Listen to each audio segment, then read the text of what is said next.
This program features live coverage of an African safari and may include animal kills and carcasses. Viewer discretion is advised.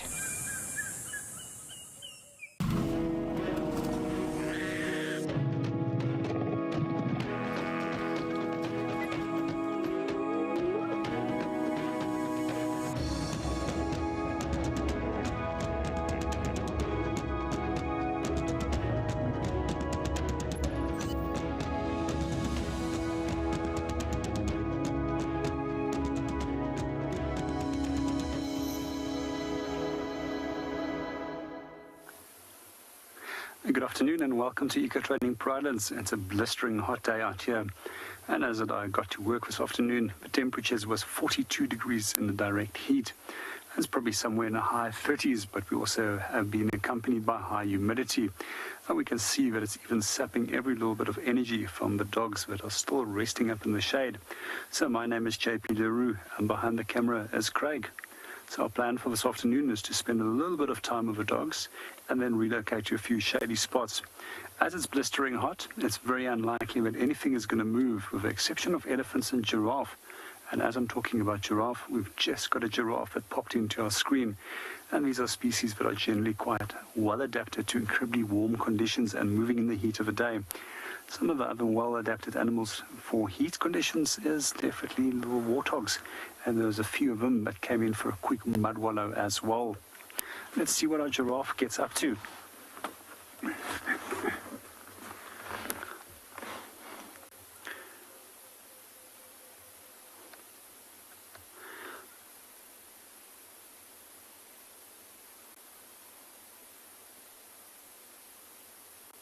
So for those of you that are joining us for the first time, you're more than welcome to pop us questions on the website by simply registering on the WildEarth website.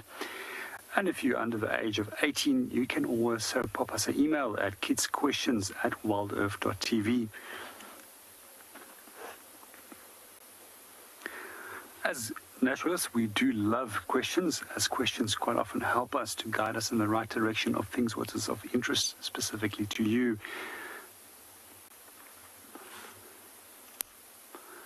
I just love it when giraffe drinks, and especially when they bring up that little bit of water that gets slung off the mouth.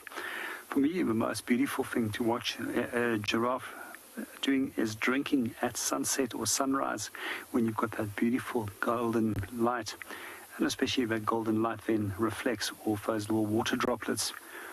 A giraffe has just been joined by a second giraffe, and if we do look at our two giraffes that has come over here, both of them are male. If we do look at those little horn-like structures on top of the head, which is referred to as ossicones, they are bald on top. However, with young males, those can be covered with hair, as well as with females. We'll see that they appear like little black paintbrushes. Our second giraffe has now just splitted his legs and did that little 45-degree split, and is now also drinking. That's one of the things that you have to do as your neck is too long. You have to adapt by splitting your legs so that you can reach for water. While we're watching our giraffe as well as wild dogs, I think one of our giraffes, this actually did manage to spot the dogs lying in underneath the bush here. And giraffe has got phenomenal eyesight. But let's go and see for first what Chris is up to.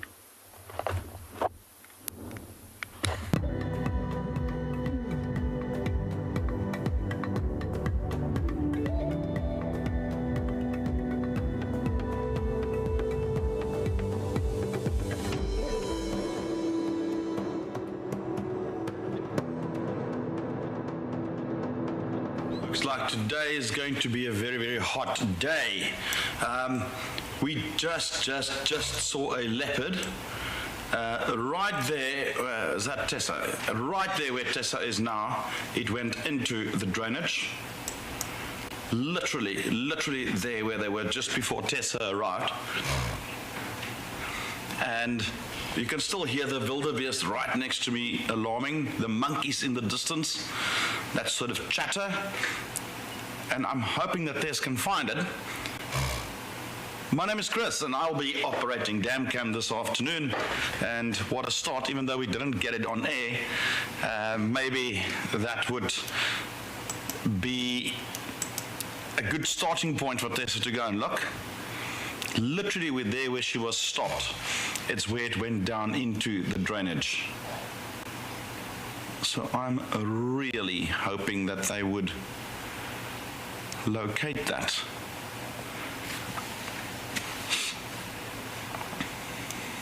You can still hear the monkeys going. I could not see which leopard it was too quick. But it's definitely gone in somewhere there.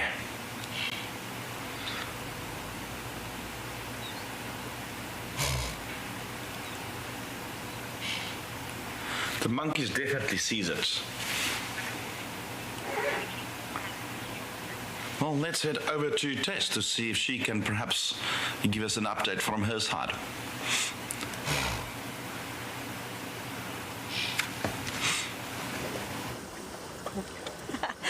Good afternoon everybody.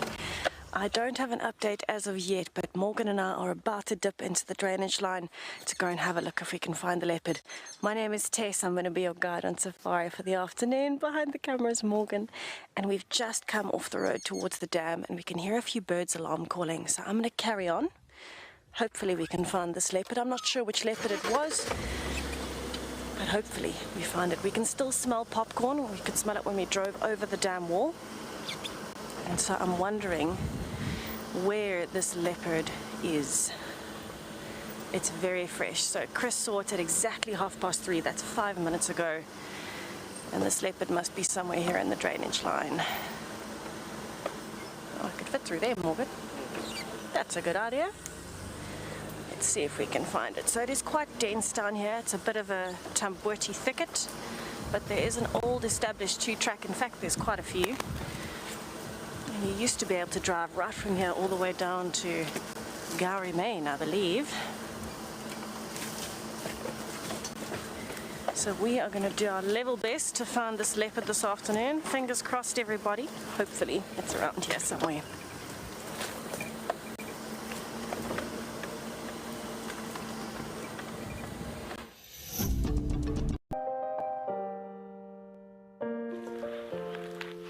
So we've been extremely lucky.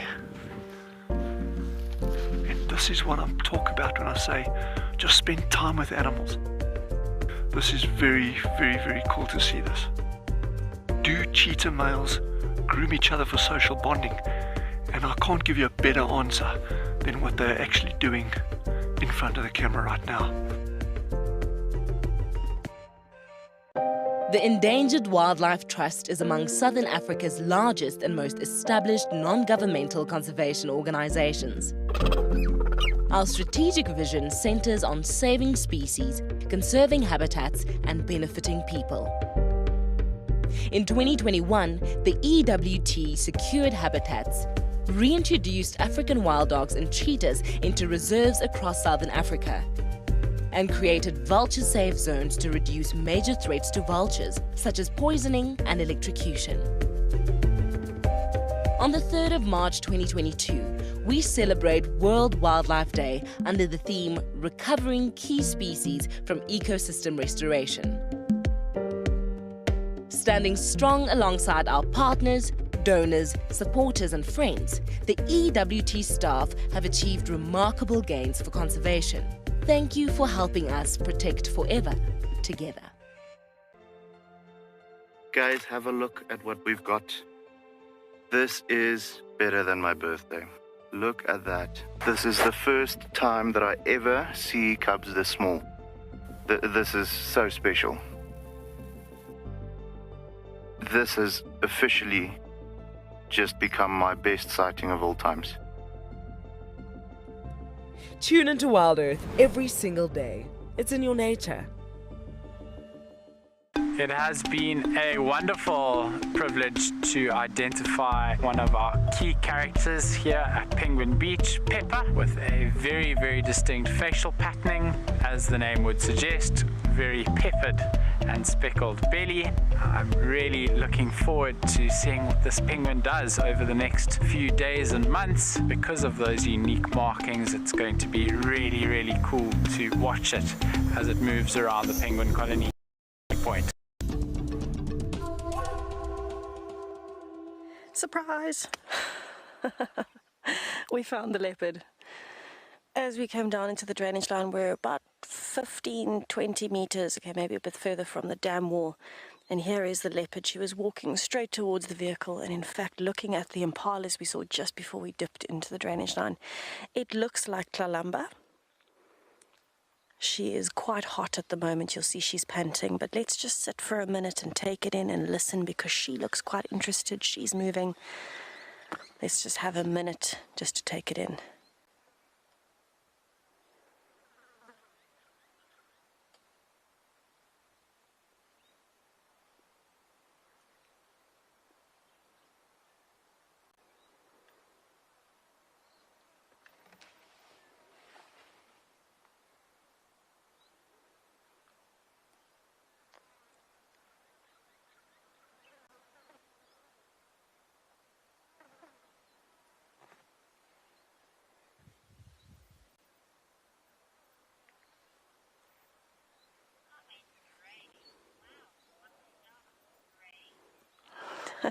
Ray, yes, we are very excited that we started the drive like this. And I think if we can stick with her this afternoon, we might get lucky here in this drainage line. I'm very excited to see where she decides to go from here, because I think she's going to be looking for some food. She looks like she needs some. What we might do is sit with her for a little bit, and then if she starts moving, we'll follow. But for now, we're going to watch, and then we'll go around the other side so we can see her face. While we watch and see what happens, especially with the impalas close by, I'm going to send you over to JP, who has another spotted animal, his giraffes. Let's see what they're up to.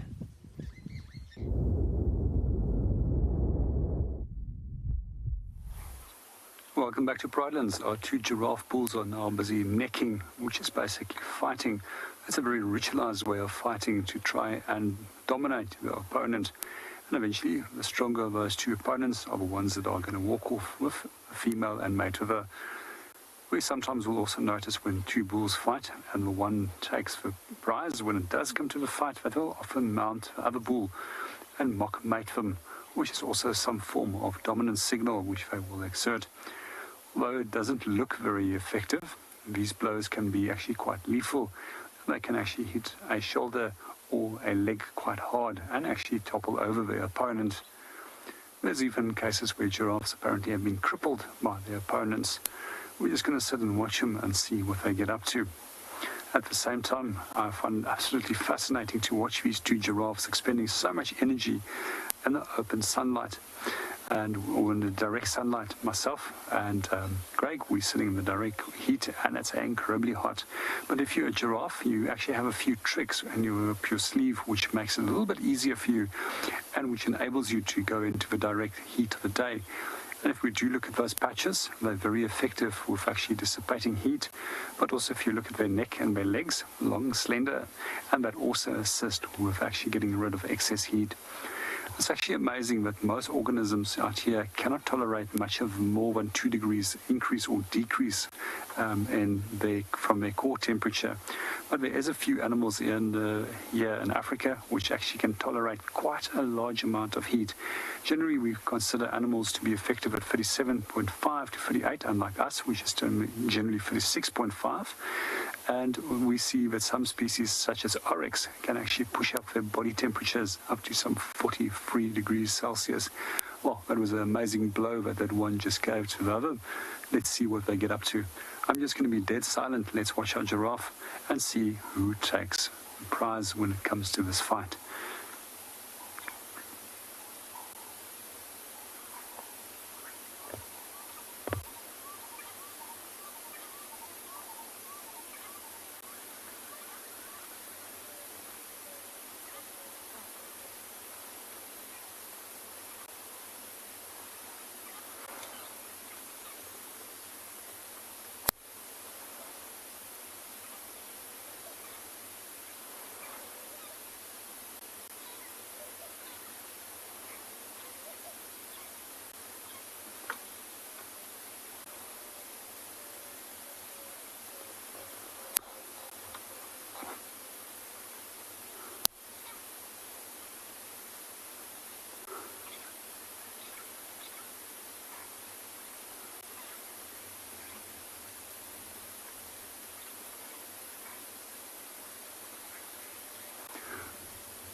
While we're watching our giraffes fighting with the dogs close by, just every now and then lifting their heads to look at what they're doing, let's go and see what Tess is up to.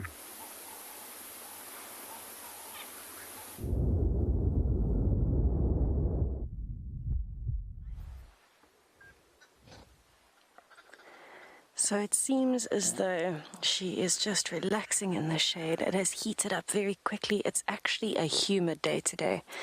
Very possibly the hottest we have felt in a while. So I completely relate to her lying in the shade, panting heavily. And of course having a drink of water in the middle of the day.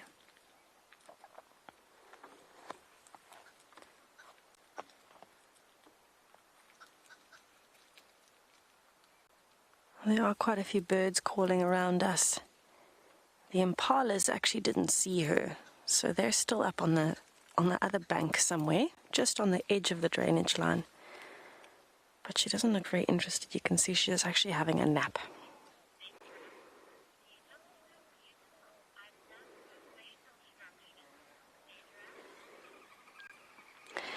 Bedra, she is a particularly beautiful female leopard.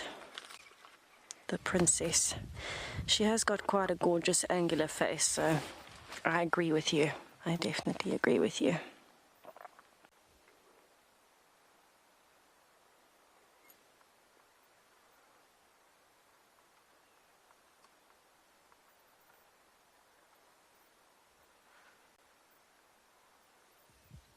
Well, for now she seems to be on her own. You can see she's enjoying some peace and quiet.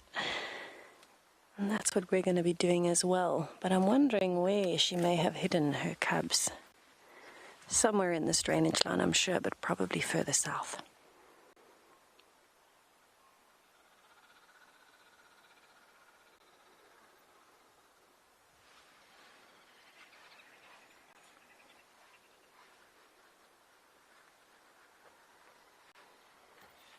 Now, there aren't any alarm calls directly around us, so not much has seen her other than the animals at the dam when she was drinking. When we arrived, the waterbuck were alarm calling, the impalas were alarm calling, and some birds. Now, it seems they've all forgotten. And down here in the drainage line, she's quite well hidden because there's a lot of dense cover with the Tamboti forest. She's chosen a perfect spot to rest in the heat of the day. Myself and Morgan, on the other hand, are in the direct sun, looking into the sun as well. So we are frying, but it's definitely worth it for Tlalamba.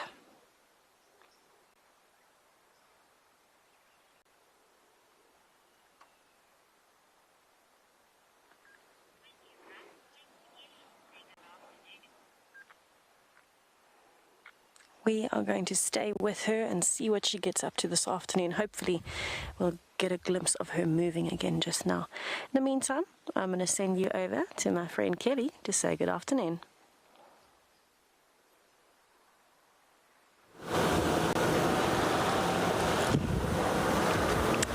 Good afternoon, everyone.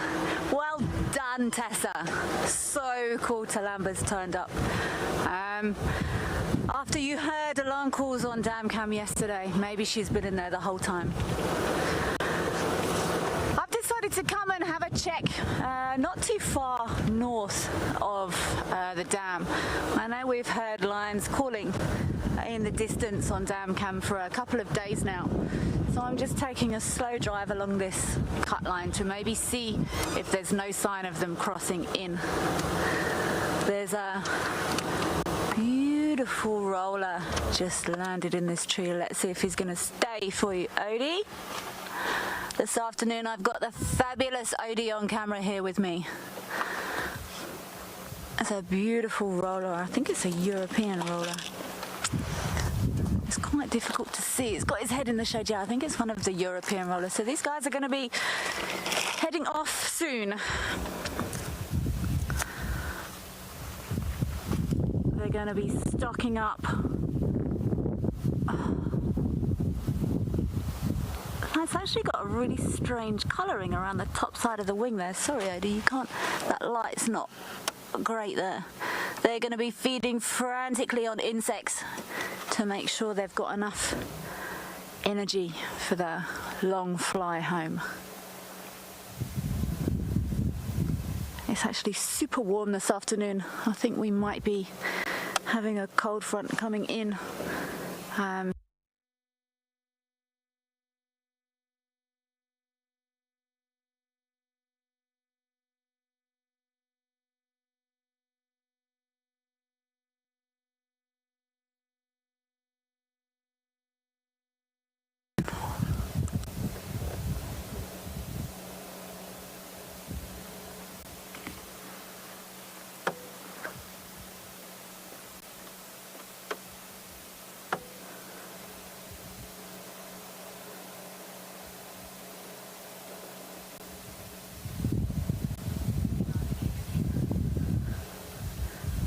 We're just going to carry on checking these cut lines, see if there's any sign of any lions coming either into or out of the property.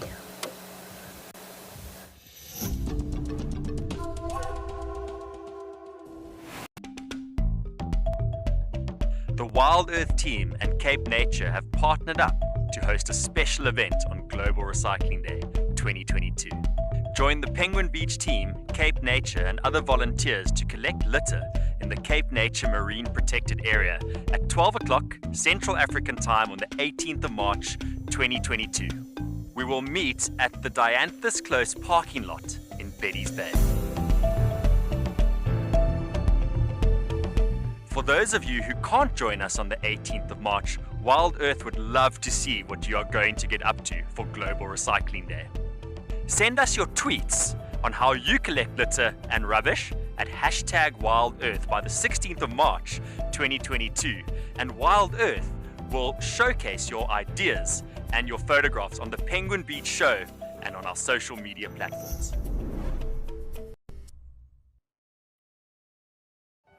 This warthog is in big trouble. He's got elephants all around. What are you going to do there, big guy? What are you going to do? Oh, he's pretty brave though. Oh man, he's not even moving. Look, that elephant is trying his best, but that warthog ain't budging. That's madness. That's so funny. And we have a winner. The warthog wins the standoff. Expect the unexpected here on WildEarth daily. Stanley is such an awesome African penguin, and personally, my favorite.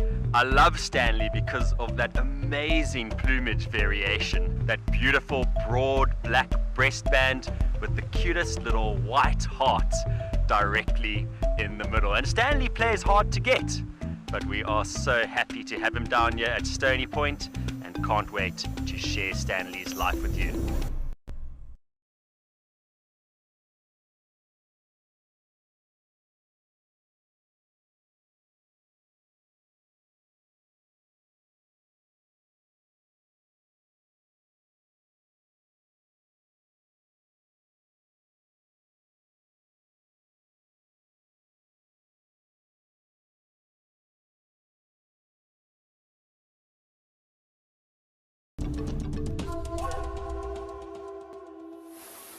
Welcome back to Pridelands. At the moment, we're still with the wild dogs and the two giraffe bulls necking.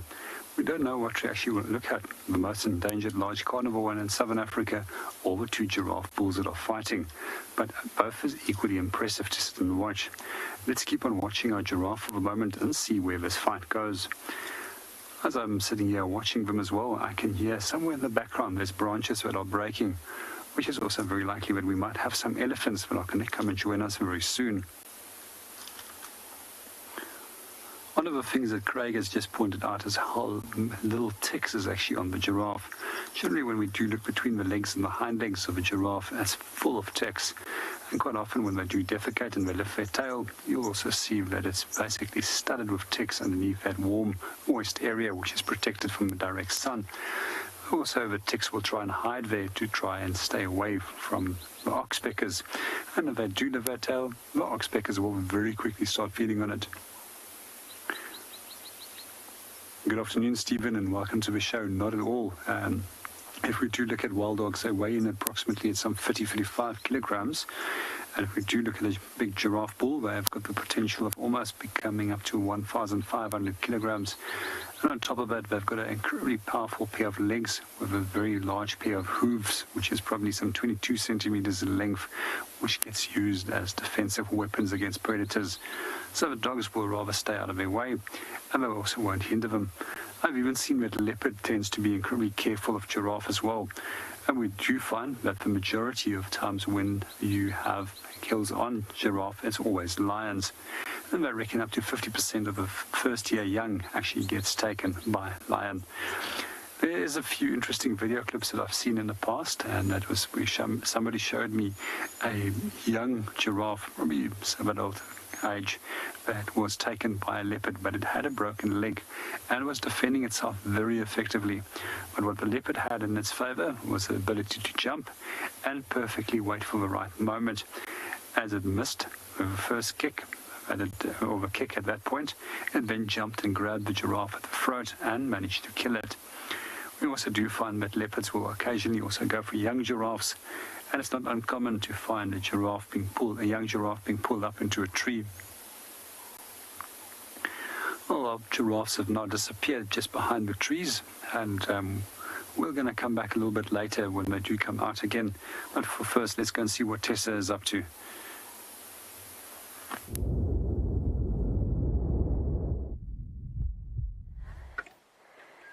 Tlalamba has moved. She is now stalking up the side of the bank. We're back on Twin Dams Road, and she's sitting very patiently in the shade. There are some impala males in the clearing, and she's watching them. They've been fighting with each other, so she's using the opportunity while they are distracted to walk towards the road and towards them. So we're trying not to move, because we don't want to draw attention to her, but she's very cleverly stalking using the shade.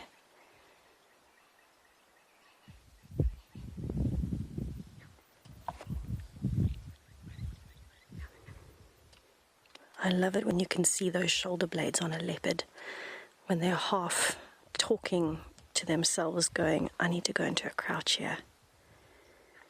And you can see the shoulder blades protruding from the spine.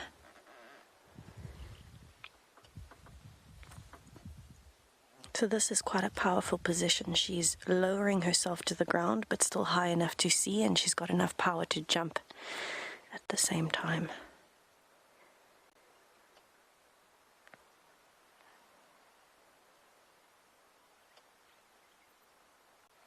So we're going to wait and see what she does, just to show you where the impalas are. They're on the other side of the road. And they've been, you know that sound that male impalas make when they're kind of talking to each other while they're busy competing for dominance? They've been making that sound. That's what caught her attention and why she started coming up.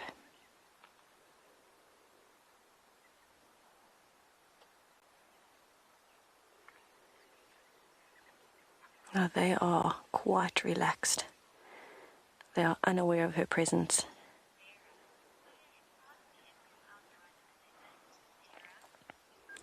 Sarah, yes, impalas are faster than leopards. So leopards use the surprise technique. They'll have to stalk very close and surprise an impala, because if it doesn't have enough space to gain that speed or gather that speed, it won't be able to outrun a leopard if the leopard is close enough to pounce and pull it down with its weight. So these impalas, where they are in a very tough position. They're in an open clearing, which means she won't be able to get close enough to surprise them. She might choose to sit and wait in the thickets, which is exactly what she's done now. She's waiting in a thicket for them to come closer to the dam later on, and then she can surprise them in the thicker part next to the drainage line, as opposed to in the clearing. But you can see they don't know that she's here. They're actually looking in the opposite direction at the moment. I don't know what they are hearing, but they're looking down into the drainage line instead of up towards the dam.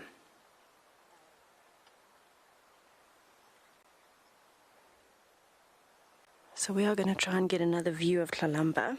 I don't want to lose her, because if she does start leopard crawling from from bush to bush. Sorry, there's a very strange sound coming from the dam. Then we might lose her in the long grass. I'm going to move a little bit forward and see if we can get closer to her behind that bush. Hopefully, she is still lying just there. I didn't see her move, but at the same time, if she leopard crawled out of there, which she may have, we might lose her. So let's see. Now it is a very thick area. You can see there's a lot of cover. Nope, she's still here. And I'm not going to go closer. I'm rather just going to turn so that we've got a view, but we're not in between her and the impalas. The impalas are down that way. And Kalamba is very nicely, a little bit more alert, very nicely relaxed under the tree. It's about as far as I can go.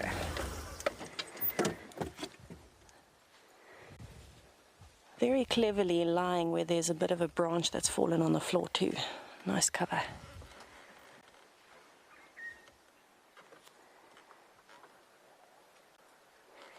So I think that's her strategy. I think she's going to sit here and wait until the impalas get closer. And then she'll be able to surprise them in these thickets. Because even if they don't come into the thickets extend to Twin Dams Road. So if they come up the road to go to the dam, and she's waiting very patiently behind a thicket, and she's downwind, she could pounce on one.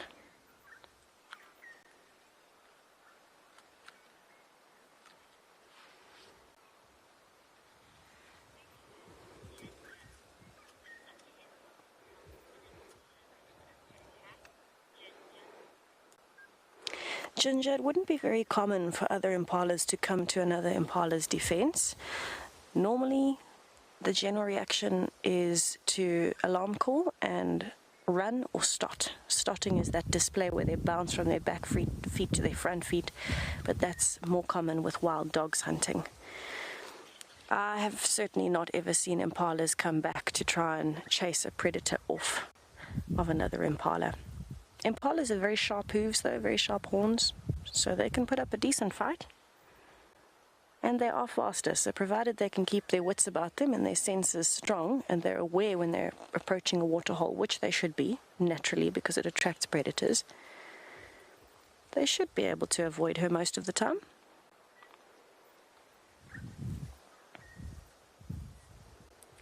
I think the most common species for coming to another one's aid is something like a buffalo. They're very good at that. But we're going to wait here with her and see if she decides to move. And I'll send you to Chris to see what else is happening at the dam.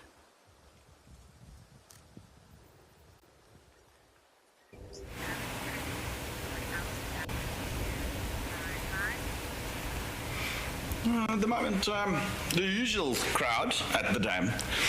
And I've been trying to see if I can't get another sneak peek of Tlalamba, and I could only see there's this vehicle. We have got our own predator stalking its prey here. This grey heron, you can clearly see it's walking slowly. And let's just sit here and check it out.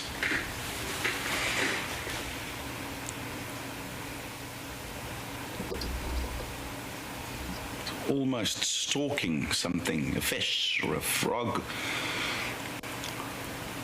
or something.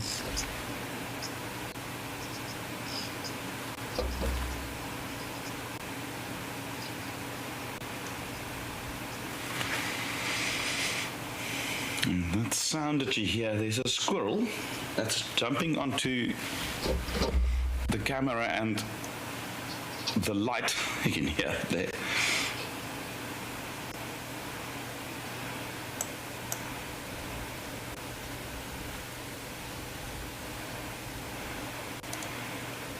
And every time I'm trying to frame him up, he runs.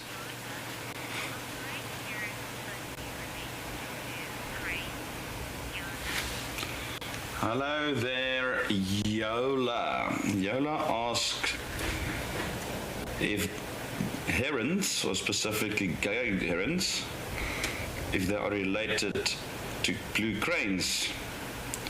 They are in two separate families.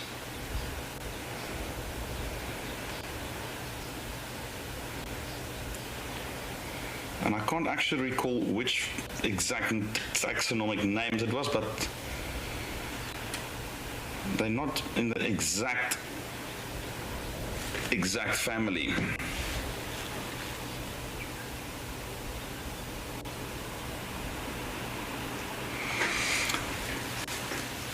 But definitely two distinct families. I'm trying to try and remember which families it was.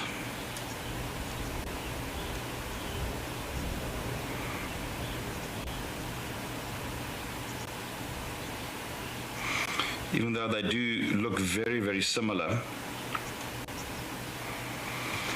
I think it was the Kruger or the Gruidae or something like that the cranes belong to. And they also fly with their necks stretched out, whereas herons fly with their neck curved into an S shape as well. I mean, that's just from an appearance perspective. I know that the herons belong to the bird family Rdidae, that I can remember. They're definitely different families. I'm sure the cranes is Cruidae or Gruidae or something in that line. When we're talking first year taxonomy, you know. Well, it looks like my predator's not successful. Let's see if Tessa's predator can be more successful.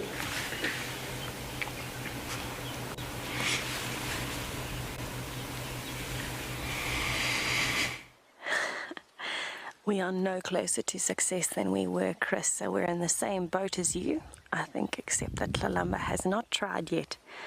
She's overheating. She's actually got the tip of her tongue sticking out at the moment. Now, we have repositioned slightly. She is nice and comfortable in the shade, but look at how she's panting.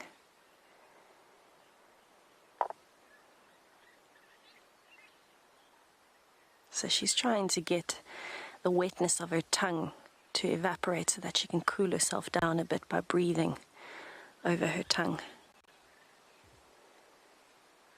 Very typical for predators.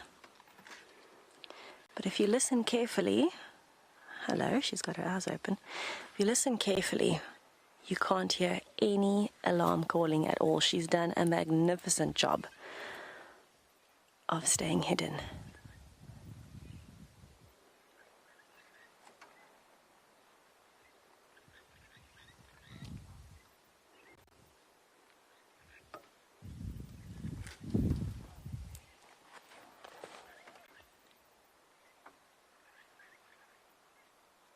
Look at that camouflage.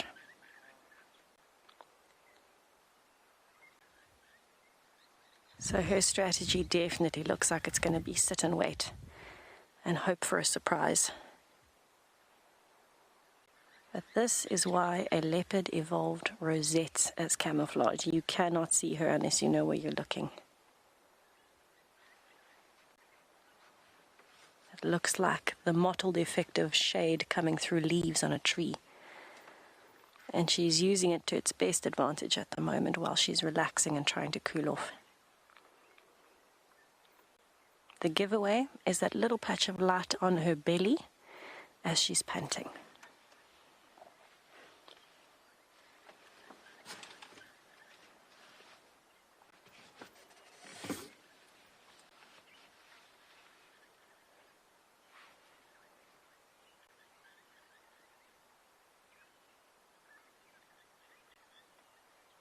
When she's lying down, it looks like she has eaten something in the last few days, but possibly something small, so I'm sure she needs to fill the gap at some point again soon to keep those cubs well fed.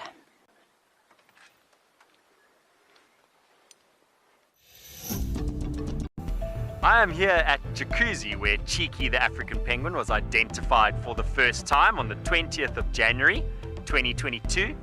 And Cheeky can be distinguished from the other African penguins by its broad black breastband, as well as its beautiful black spots along its belly. My favorite distinguishing feature of this African penguin is its beautiful white cheeks. Join me here at Penguin Beach daily to learn more about this African penguin's. Pangolin, known as the respected wise old man of the African bush, is said to be a symbol of good luck and the bringer of rain. 8 species of pangolins are found worldwide, of which 4 occur in Africa. This mysterious creature is now the most poached animal on our planet. The African Pangolin Working Group will strive towards the conservation and protection of the African pangolin species and the habitat they live in. The African Pangolin Working Group has been mandated by the Department of Forestry, Fisheries and the Environment to assist and support with the retrieval, release process and the research of pangolins in South Africa. Each rescued pangolin is assessed, treated and rehabilitated by an experienced team of veterinarians and rehabilitation specialists. We can ensure the survival of the species. Together, we can make a difference. It's a legless skink, but I'm trying to identify this snake that's come out. Oh, no ways. It's decided to leave. Go off on the road, making way for it, and then we'll carry on.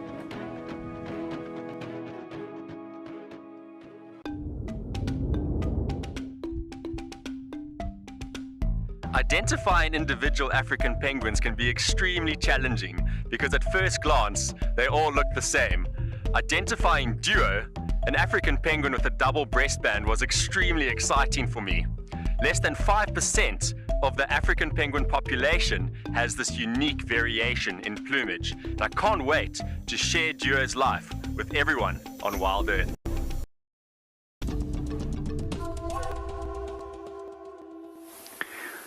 Welcome back to Pridelands. We still with our African wild dogs and our 2 giraffe bulls that are busy fighting. They have now calmed down for a little bit.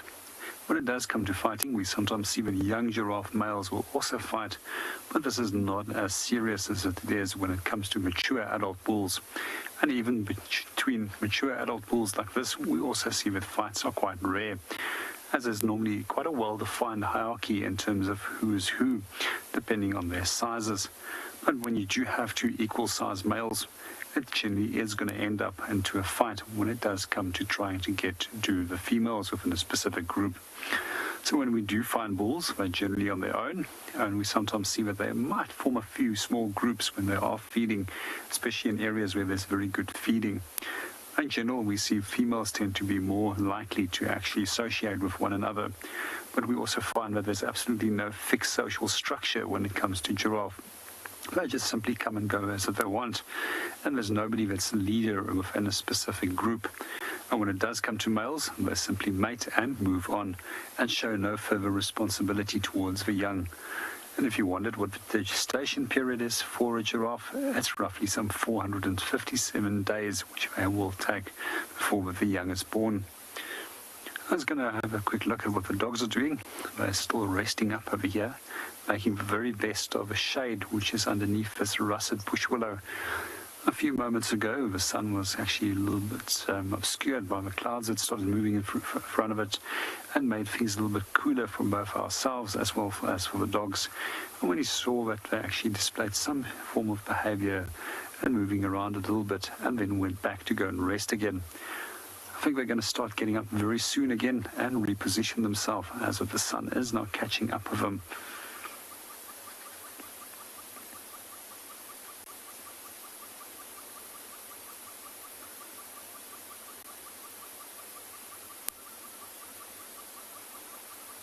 I just love the way that those ears are constantly always moving and listening to what's going on around them. And yesterday when our hyena popped into the dam, it was just amazing to see how quickly they cocked those ears and picked it up by means of the sound that it produced just by simply walking past. We're going to stick here for a little bit longer. We still hope that our elephants are going to pop up very soon. Could hear them feeding in the distance. And in the meanwhile, let's go and see what Tess and her leopard is up to.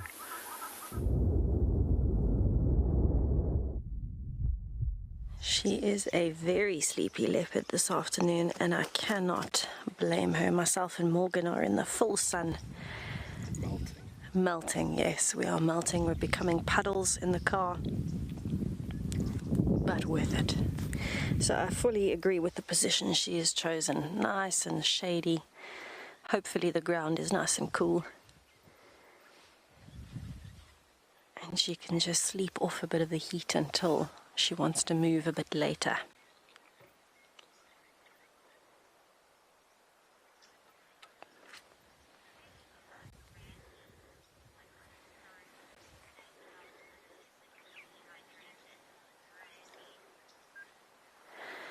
Randy, a lot of the signs of dehydration would be things like excessive panting in leopards, but also a change in their overall condition. So if a leopard is slowing down a lot, if its skin is not looking so healthy, so the hair possibly loses color and the skin starts to stick. When I say stick, I mean if she were to move in a strange position and it causes a wrinkle in her skin, and then she gets up, much like she did now, her skin wouldn't go back to smooth. It would stay in a wrinkle for a while before it goes back to smooth. That's quite a common thing with dehydration, because your skin loses a lot of moisture and the layers underneath as well. And so it can't retain its usual fluid shape. I want to say fluid, that's not maybe the right word. But normally your skin would fit back to your body. And when you're dehydrated, your skin will stick and won't go back to its original shape very easily. It'll take some time. So those would be the most obvious ones that we would see from a distance. Of course, there would be other signs, maybe like the mouth and the eyes drying out a bit as well. But it's quite tough to tell with a wild leopard. But we're going to stick around now that she is moving a bit. Maybe she'll get up and hop to the next bush. And I'll send you to Kelly in the meantime to see what she's up to.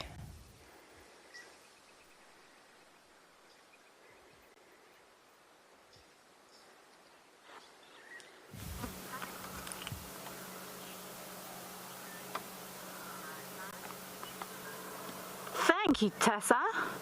Fantastic idea to stick there and see what happens. Always exciting. I've come along the northern cut line and I'm still gonna go and check Buffalo's Hook Dam. It's still very hot, so maybe we'll get something drinking. And I just noticed this brown snake eagle stood right up on the top of this dead tree here. The clue's in the name. I did have a lovely sighting with a brown snake eagle yesterday. And I think if anyone missed yesterday, I think the most interesting thing new thing I discovered yesterday was they eat snakes. They can eat snakes up to 2 meters. They eat them from the head first, and they will sometimes swallow and regurgitate and swallow again the whole snake up to 6 times until they're comfortable with how that snake is sitting in their stomach, which is deeply unpleasant, and it would be very cool to watch. I've never seen them do it. I would love to see them do it, but I'm sure this snake eagle is here. We're very close to the dam. I can actually see the dam. I'm going to go and look now. It's very hot, and some snakes will swim. So obviously cold-blooded can't regulate their own body temperatures in this heat. They may have gone down into holes or in thick bush or grass. Hello, bird. Or they might be somewhere near the water to try and stay cool. This snake eagle is now taken off. I'm sure he's cruising around there looking for any unsuspecting prey. I'm going to carry on, see if we don't get anything appearing at Buffalo's Hook Dam, and I'm going to send you back to Chris, who's at his dam over there.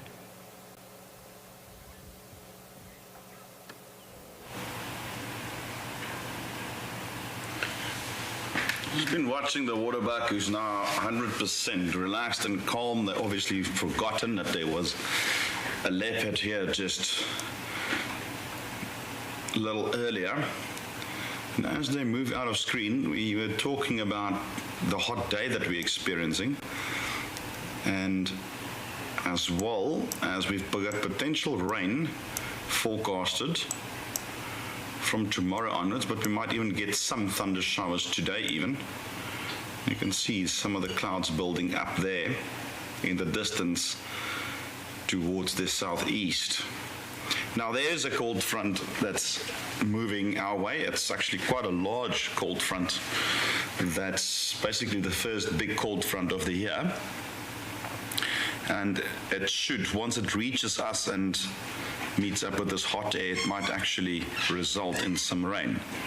And one can see it's definitely building up in the distance there. It's getting thicker by the moment. I don't think we will get any rain on drive though. And one can see that's turning blue.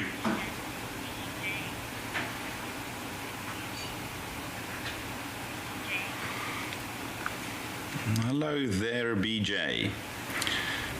BJ wants to know what we call a newborn waterbuck. Generally speaking, BJ, on the large antelope, we'll refer to it as a calf, much like we do with cattle. And the smaller antelopes will refer to it as a lamb, much like sheep. And interesting is the antelope that we use to sort of divide it between calf and lamb is nyala. So anything bigger than nyala would be called a calf, and everything smaller then in terms of antelope will then be a lamb.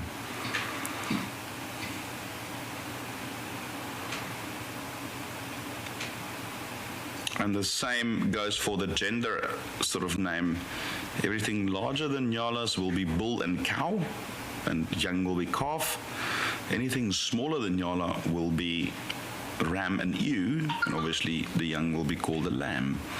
Nyala itself, we refer to the male as a bull though, and the female as an ewe.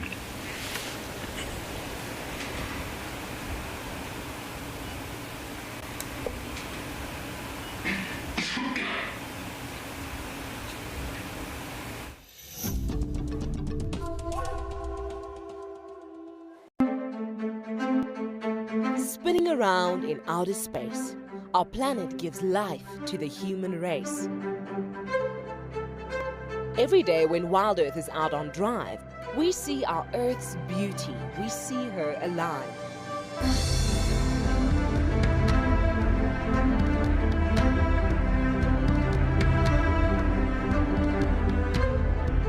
We need our planet, that is true, but our planet needs us too.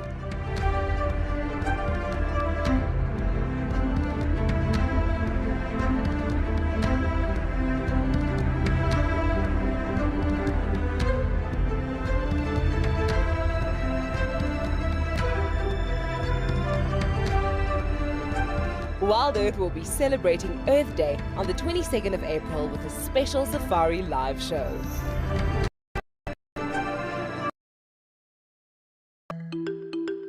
This is Picky Plastic, and Picky Plastic is excited about the Global Recycling Day. Recycling plays a big role in the WildEarth environment, from protecting the penguin colony at Stony Point by cleaning up the oceans, to ensuring that the safari team reports littering and recycles within the camps. Join WildEarth and be a part of Global Recycling Day on the 18th of March 2022. The thing I love about Russ is that she's taking good care of us. She gets us to sightings, like we drive over big blocks. The most memorable experience with Wendy was 2 nights ago, in fact, last night, when I had a flat tire right in the middle of the herd of 400 buffalo and had to change it right there and then. That was by far my most memorable experience with this trusty old girl. The only tough experience on Rusty would be to forget to charge her. Well, she's only broken down with me once, and it was basically just a loose steering rod that we fixed in the field. We use big batteries to power up everything, so if it happens that you don't charge it, she'll die on you, eh? Since then, she's treated me very well. She's taken me into a number of sightings, and it just seems to.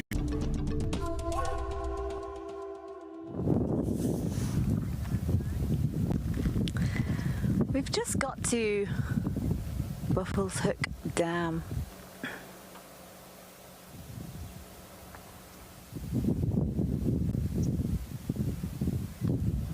And there's a little group, it looks like all female Inyala.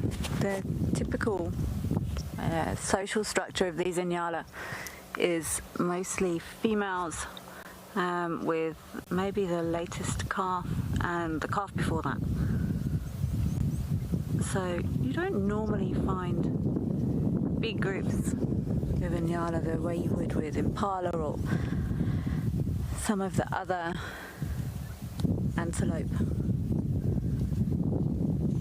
As with a lot of these antelope that are closely connected to thickets, to thick areas, to drainage lines, they will practice when they have their little ones. They'll practice a laying up period so that the little one will hide for a while, sometimes almost up to 3 weeks before they to start to make an appearance. So we don't often see these thicket-dwelling antelope until they're a little bit older. I was hoping we might find some elephants here, but it's brutally hot. So I think maybe everyone is still having a little snooze for the afternoon.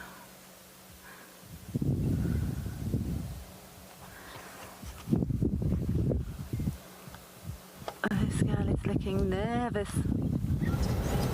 Oh, she's coming down to drink. Oh, there's actually a young male in the back there.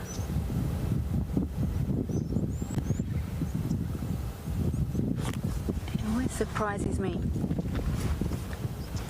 how these tiny spindly little legs and these tiny hoofs, in my opinion, in relation to body size, they're very small.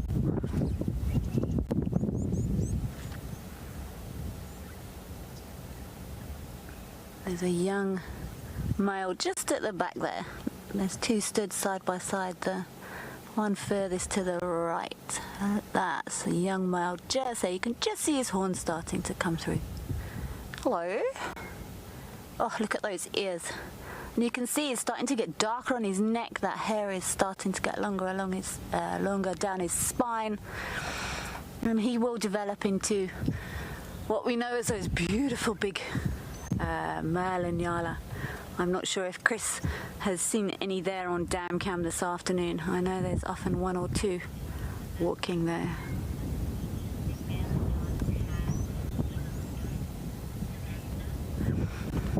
Samantha, what features do male Inyalas have that females don't? Oh, this is a lovely, easy one. Thank you, Samantha. They look completely different. It's in a lot of the species, it's a little bit more subtle, but in Inyalas, they look completely different to the females. So it's a high level of sexual dimorphism. They're much darker. They're almost black. They've got lots of fur under their bellies, under their necks. They've got beautiful, I call them yellow stockings. I don't know if that's the technical term, but to me it looks like they've sort of walked up to almost halfway up their thighs in yellow paint. And when they're displaying, when the male, adult males display, they fluff up all their hair all the way along their neck, down their back, down their bellies, and they basically stand side on, and they look huge, and obviously they've also got horns, where the females don't. So it's actually a really nice question. Thank you for that, Samantha. That was an easy one. If we see a nice male Inyala this afternoon, I'll make sure I stop and point him out to you. If not, maybe we can ask Chris to keep an eye out there on dam cam. Wow, it seems we're all sitting at dams this afternoon. It must be warm. I'm going to send you over to JP, who's also sat by a dam.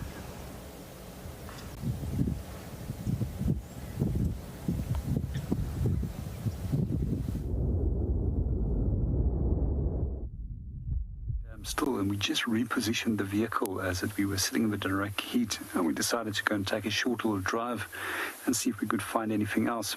On our return, we also managed to find some elephants, and there's 3 elephants at the moment with a tiny little baby in the center there. And that little one was trying to have a little swim a little bit earlier, but also one of the things that you'll notice is that its trunk is still not being able or fully developed, and it actually has to push its head into the water to actually be able to drink. Let's watch him. It's quite a lot of interesting behaviors that he's actually performing.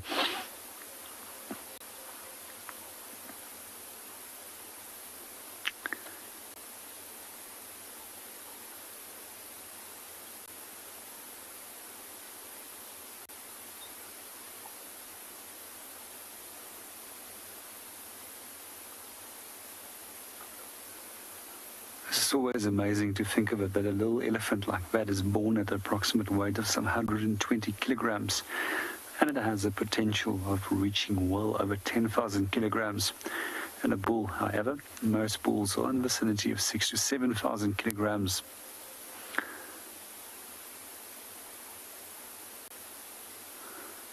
It's most likely that they're going to go onto the opposite side of the dam now, where it's a little bit more muddy and there's a lot of loose mud, and they're most likely going to loosen some more of that by kicking it and spraying it over their body. And there we start.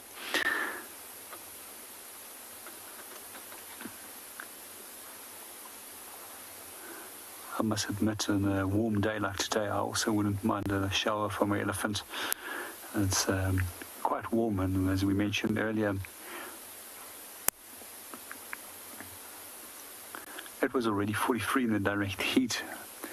There's a lot of activity at the dams at the moment, and it's because it's so incredibly warm, and that's why it just made perfect sense to actually go towards one of the dams and come and see what's going on over here. We'll most likely go to the larger dam a little bit later, or stick around here and see what happens. It's still too warm for the dogs to actually do anything, and if they do go out and hunt, it will most likely just be after sunset. There's a big elephant bull that's now also coming into the picture.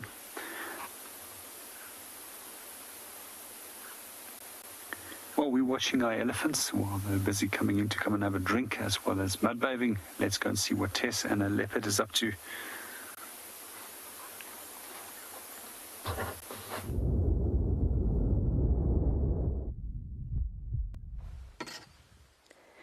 Tlalamba is definitely still having a cat nap. She's repositioned slightly again, so as she's getting hot and sweating with her skin against the ground, she moves so that that part of the skin that's sweating more is then exposed to the wind, and it helps her cool off a bit. So she's shifting every now and then, but very minor shifts. She hasn't changed the bush that she's under. She's just moving her body position bit by bit every few minutes. Again, the giveaway is that heavily panting stomach that you can see catching the golden light.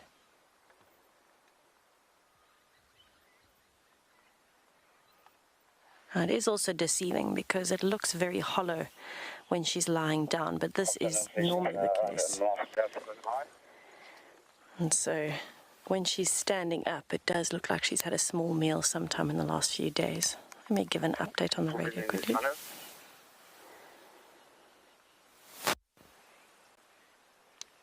Good afternoon, stations. Tess from WildEarth. Can you copy me? I copy you. Is there any update you guys? A firm located on Tlalamba, just to the east of Twin Dams Road, south of Gowrie Dam. Wall 1 vehicle on lock. She is flat static, 5 out of 5. I'm willing to and join you guys. Is it okay? AFM, you can make your way. Thank you. Alright, now the other game viewers are starting to get mobile, so we are going to have some other vehicles coming in throughout the afternoon, I'm sure.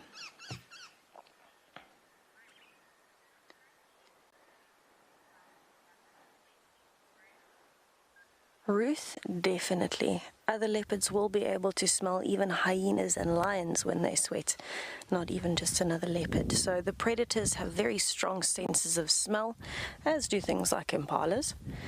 And so they will be able to smell even in a track. If a leopard leaves a track on a very hot day, you might find a bit of sweat on the track as well, and they will be able to smell that. Very much like we can smell other people's sweat.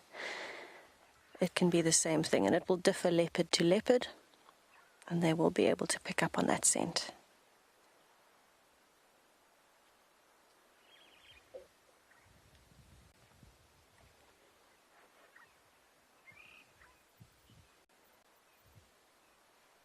Now Morgan and I have had to put on a whole new extra layer of SPF 50 because we're in the direct sun. And so I can imagine it's actually quite helpful having a coat like a leopard's. It blocks the skin itself from the direct sunlight. It helps to reflect quite a bit of it. And so that is one of the adaptations that animals have. You would think it would be the other way around, that maybe it would be better if they weren't covered in a thick coat of hair. But it does help to reflect some of that light and heat onto the direct skin. Can be very hot. It also gives the air a bit of a chance to get in between the hairs and help to cool them off. If they can trap the air in between the hairs, it'll help them keep warm and keep cool, depending on the day. Mostly in Africa though, it'll help animals keep cool. I think it's about a casual 35, 36 degrees Celsius today, if not hotter.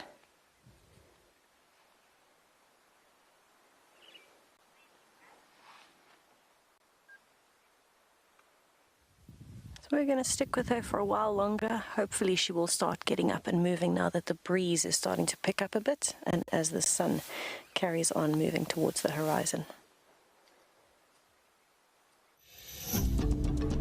The unique thing in Djuma here, it's all about the characters that are within the property of Djuma, and able to follow them and all know the information of all these species. And I don't want to forget the structured communication of the management of Djuma, from directors all the way down to the bottom. What made me choose Djuma, of course, is an involvement of the landowners in the entire community. Djuma play a very good role in the local communities. They have bursaries for children. They help schools building classes. They help community in general with water service, and also help people with delivery of food and clothes for the old people in the local communities. And I've been involved myself. Djuma involved me on this. I'm the eyewitness. I was one of the facilitators.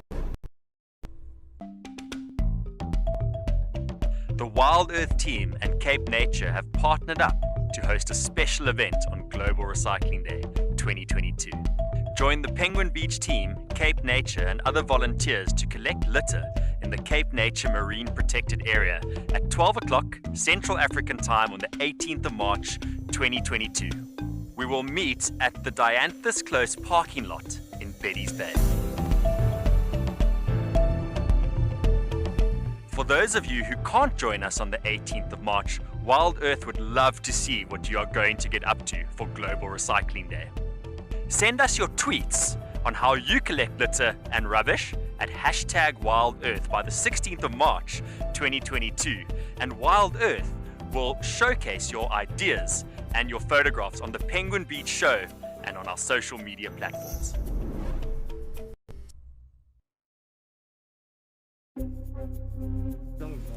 Right, so Marips has found himself a puff adder that he's busy playing with, which is dangerous. I've seen leopards die from puff adder bites.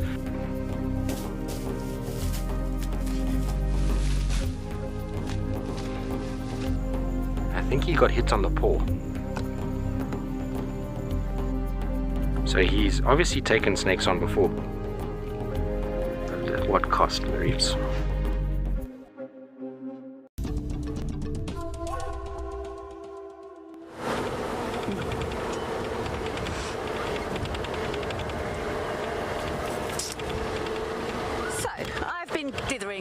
This afternoon, and I've been torn, and Odie and I have been musing where to go, and we were gonna head straight over to Cheetahs, but just leaving Buffelshoek Dam, just just saw some beautiful, fresh, big male leopard tracks. And I just can't not go back and have a look. So we're going to loop around Hippo Pools. I haven't actually seen a big male leopard here yet, and it would be fabulous. So it's still very hot.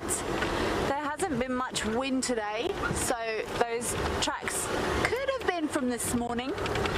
It seems I've noticed the leopard here move quite early. Tessa found Talumba, so I could be completely wrong. He might be walking around here right now, so I'm gonna just loop back around. Didn't hear any alarm calls at the dam, but you never know. I just can't. Who can turn down a nice big fresh male leopard track? So we're going to just take a slow cruise around here.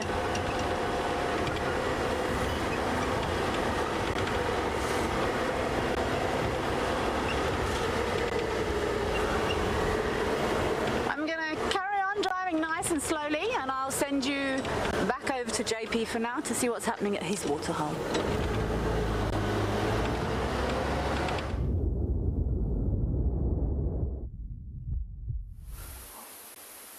Welcome back to Pridelands. At the moment, we just moved into the shade for a little bit to take a break from the direct sun as the clouds started burning off. We just had two very impressive kudu bulls that approached the dam. We might still see one of them over there. However, the elephant bull is actually trying to chase him away from the waterhole. But also at that very moment that he was chasing them, the wind direction changed and they actually started smelling the wild dogs. I actually have seen wild dogs in the past going for kudu, but never for full-grown males.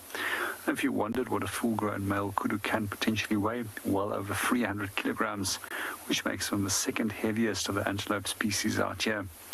They also have the longest horns of any antelope species. However, quite often people will think that it's actually oryx. But the twist is also taken into account, and the measurement for their horns is sometimes anywhere between 1.7 and 1.8 meters on record. And that's a very big set of horns. And within the next month or so, these males are also going to start rutting. And generally they start their rut here by the end of April and into May. And this will continue into August, September. And you'll see that the males will start battling one another and quite often have their horns stuck to one another, eventually ending up breaking one out of its necks.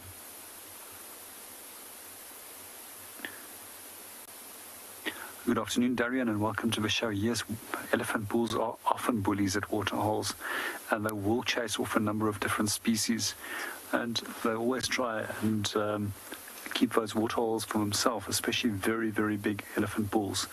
And I've watched them chasing antelopes away. I've watched them trying to spray us with water, spray impalas with water. I've even watched them actually smacking a black rhino off its feet one day at a waterhole in Namibia. You can just hear the kudus. They made an alarm call now, whoa, which is a loud barking call that they will produce. And that is in response to smelling the wild dogs. And they're simply telling the dogs, listen, we've smelt you, and there's very little chance of you actually trying to make a hunt on us, as that we know that you are there. But as we watch and see what's going on around our waterhole, let's go and see what's going on with the leopard.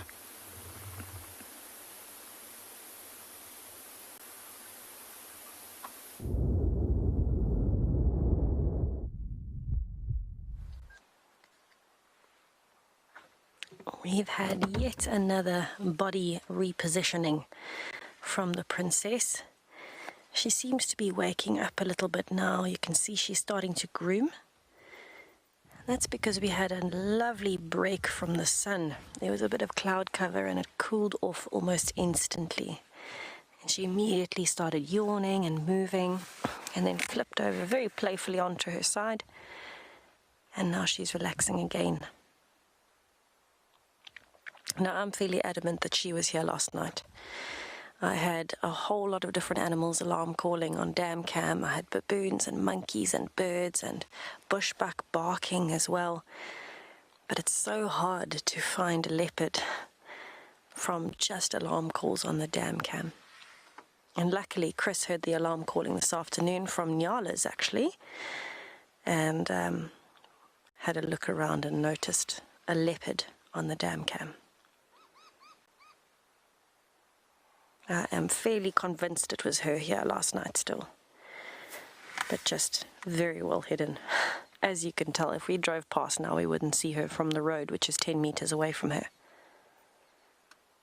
Only reason we've got such a lovely view is she's currently lying on a game path. Have a look at that clearing. You can see the path straight through in the middle. And that's why she's so nicely exposed.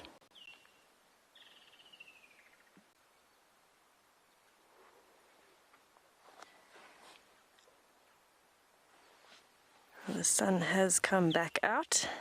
It is heating up again by a good few degrees Celsius.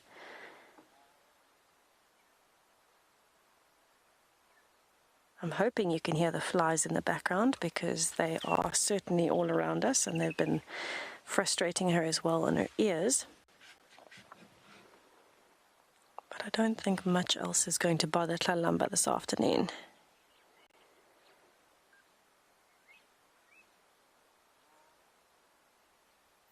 But it is a very relaxed afternoon. The birds aren't even alarming. The calls that you can hear are just the normal, everyday chitter-chatter of the birds with each other.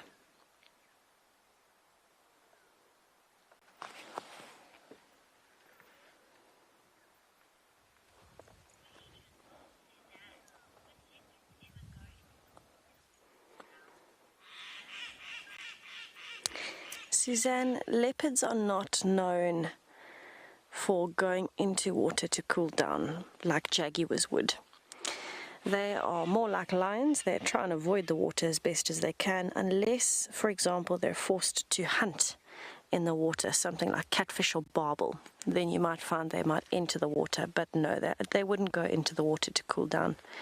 Preferably they'd find a tree that's nice and high up with a lot of shade and that exposes them to the breeze. Or like Tlalamba's doing now, find a nice shaded area where she can stay hidden. And hopefully the breeze picks up. Because we haven't had much of a breeze today, it's quite difficult to find a spot to cool down, even in the shade.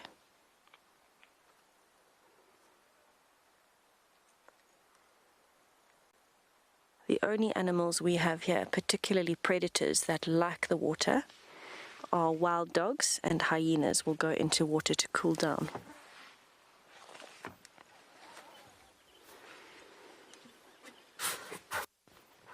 Now, I believe Tlalamba used to have a den site very close to Gari Dam, very close to where we are. It was around 500 or so meters south in the drainage line. So I'm wondering if she hasn't taken her cubs back to that den site. As she does, she recycles them. But we're going to have to wait and see. It's a game of patience again, and it's totally going to be worth it regardless of what happens. So in the meantime, while we play the waiting game, I'll send you over to Kelly for an update on her side.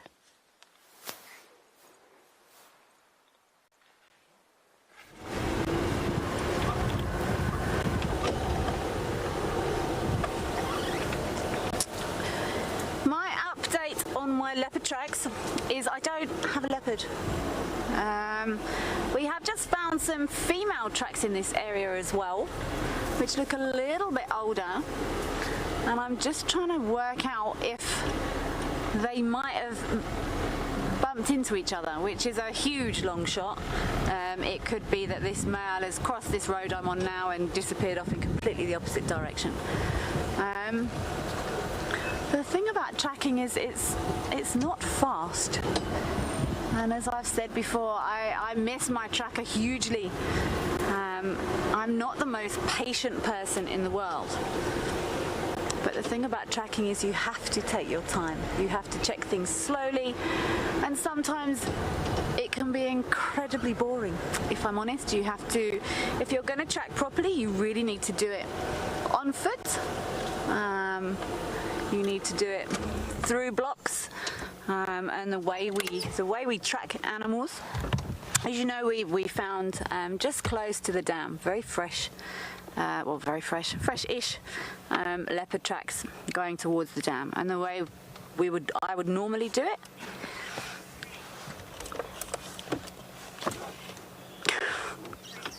Craig, don't lose hope. You've got this.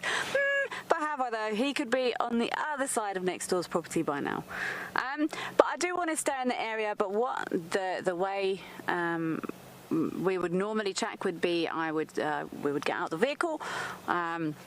We would ideally take a rifle and we would follow those tracks on foot, which takes a long time. If you lose the tracks, then the way we need to do it is we would circle the last track we saw, we would go back around. If it got to a road, we would maybe drive around the next block. We would check, see if the tracks across the road. If they hadn't, then you go back around to the last track again.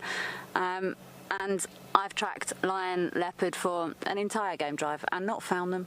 And that was the end of that. So we're actually very lucky here that we do have quite a high density of leopard here.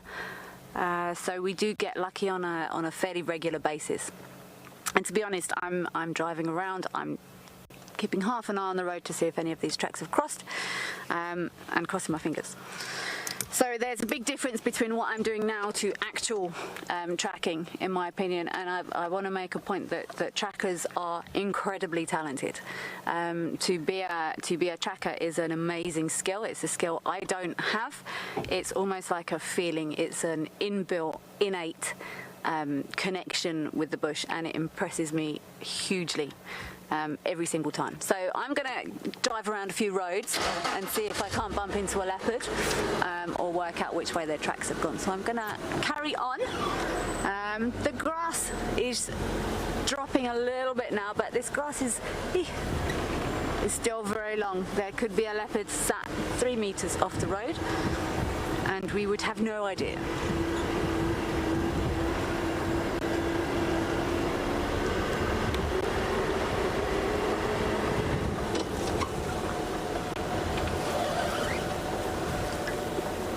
So I'm sure you've seen all of us do it. We normally swing over to the left, we lean out the car, we look for tracks, and then we go back onto the road. That's one way of doing it, which is exactly what I'm doing now. This female track is still on this road, but it's quite old.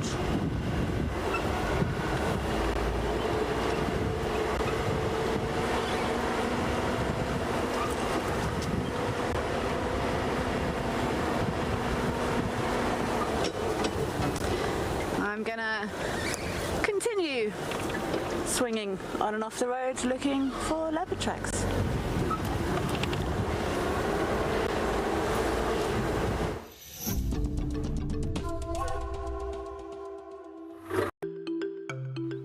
Hello, my name is Danelle Wenzel. I am definitely 100% a water and ocean human. When I'm not spending my time above the surface, I'm definitely under the water. I also run a scuba diving company, so I do a lot of scuba dives, free dives. I surf in my time off. So definitely everything to do with the ocean, whether it's on top of the water or under the water. Penguins, they might look cute and cuddly, and they're one of the most adorable animals in the world, but they are total rock stars. They are built for speed, they are incredibly resilient, and they're also mean, lean, sardine-eating machines. WildEarth.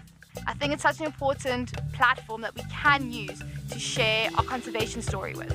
Because a lot of the animals, especially our African penguins, they are endangered and they do need our help. It is up to us to make a change and get involved and helping people make that connection to nature.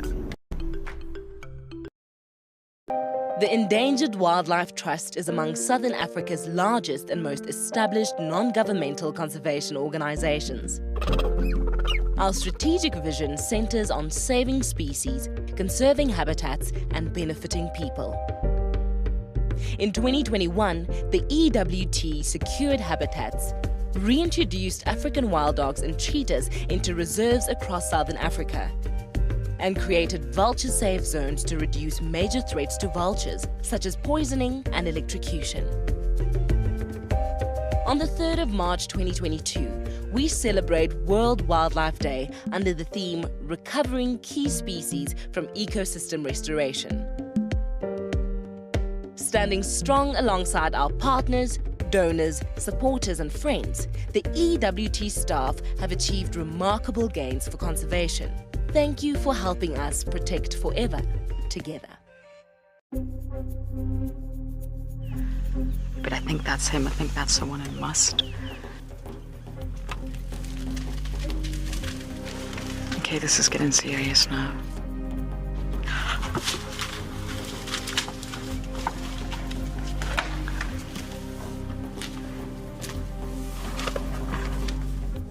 I knew there was going to be trouble. Too many bulls and must over one head.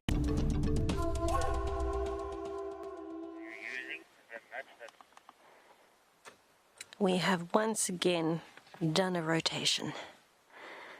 Tlalamba is definitely sweating faster than she was earlier. She's moving more frequently. But the good news on all sides is that it can only get cooler from here. We've now hit the peak. And typically this is the time when we start to cool down little bit by little bit. And she's becoming more active every time she moves. She's stretching, she's pulling her paws over her face, and then she turns. So this does mean that over the time that we've been here, she is getting a little bit more active. Even if we're mostly seeing her sleeping, the time that she is awake, she's more active.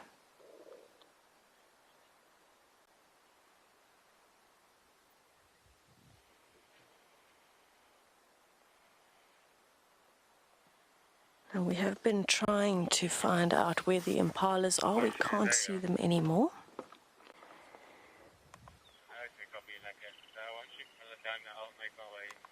But I'm sure that they will be moving closer towards the dam. Oh, look how her tail is catching the light.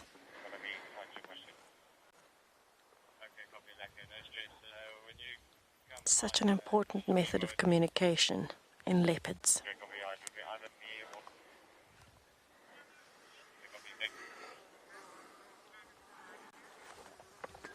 Animal liker, absolutely. All animals out here can suffer from heat stroke. It's unlikely in an adult in an area like this where it's more prominently seen. Is, for example, if something was to happen to Tlalamba and her cubs ended up without a mother, or even an elephant if a calf was left alone without its mother for whatever reason, and they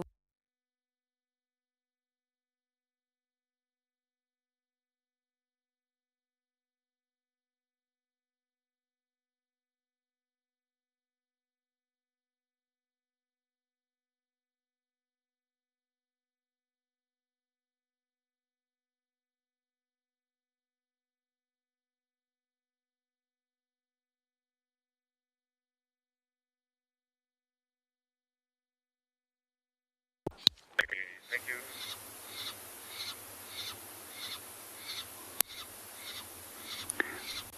Welcome back to Pridelands, and you just crash-cutted there in the right moment. We just lost Djuma there as the signal just went, and we spot on with a great spotted cuckoo and the host, which is a virtual starling. And our cuckoo is now busy soliciting from the parent. I just love watching this. I wish I could actually get a quality photo of this. However, my camera is not going to work to try and even photograph this. So when it does come to great spotted cuckoo, as well as a virtual starling, you can see that it's two very different species.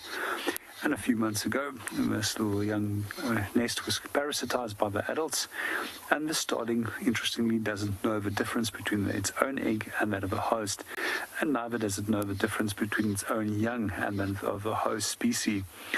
We just pointed out there's a few little differences between the great spotted cuckoo in terms of adults versus juveniles, and the adults have got a grey cap and not a jet black cap as what we see over here.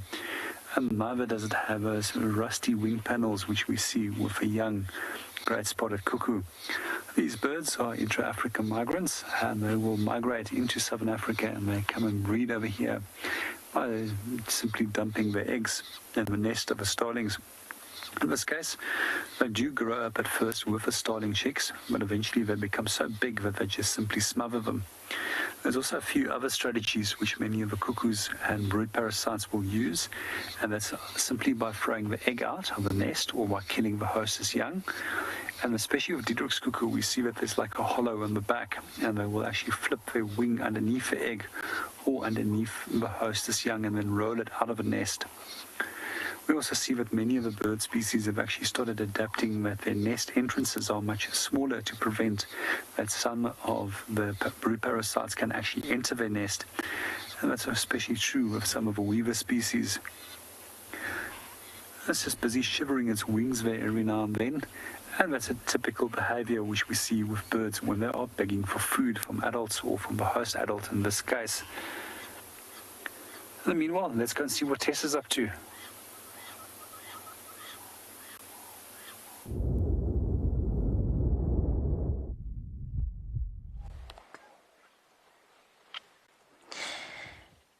In an absolutely shocking turn of events, we are still sitting with Tlalamba, waiting very patiently for her to move. And she seems as though she's in dreamland. Earlier her tail was flicking a bit and she seems to have stopped moving her tail completely. So I think she's in a fairly deep sleep at the moment. And this is good. She's a busy mum. She needs the rest.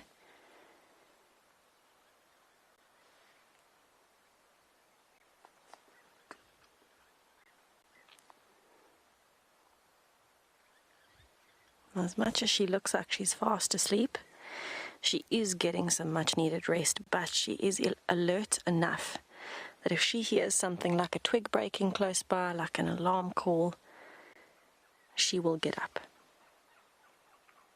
Very special adaptation that animals have that, in my experience, most humans don't have anymore.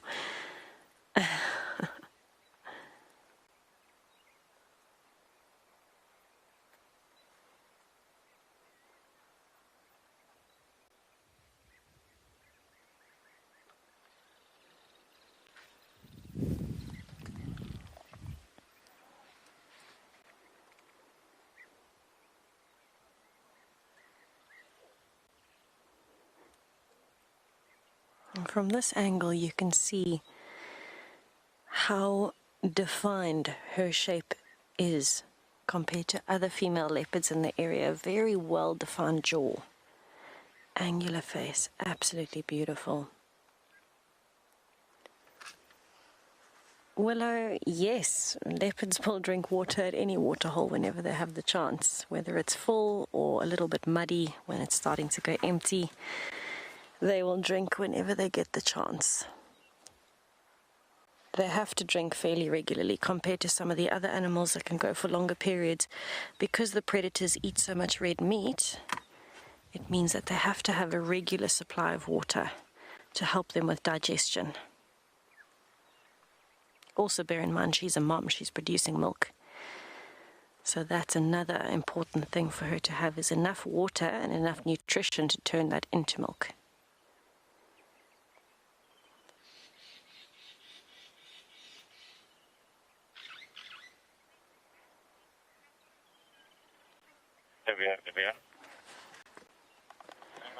So it seems as though we are going to be waiting patiently for a while longer.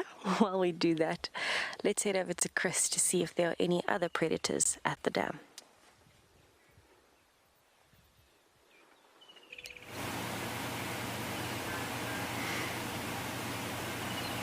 At the moment, no new predators, although this resident troop of baboon are heading towards the water. Slowly but surely, every afternoon they seem to come into the area.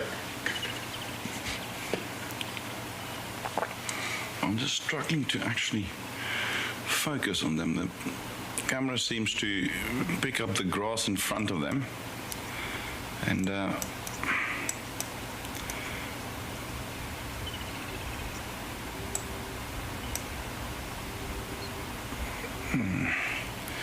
we'll see just now. Just love it how those little ones, you can see that one coming from the top, how the little ones sort of under the mum's belly holding on. And then as they grow older, they start to ride on the back like a little jockey.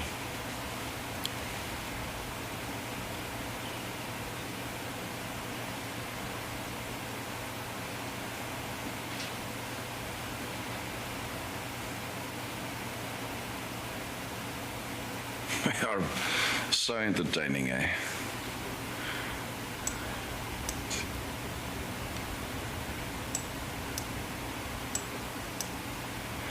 Let's see if we zoom out a touch.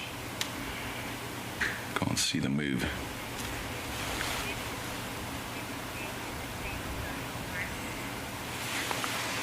Good day, Virginia. Baboons do stay within family groups, although you might find some young ones that eventually disperse and join other groups. But generally speaking, most of them will stay with their natal herd.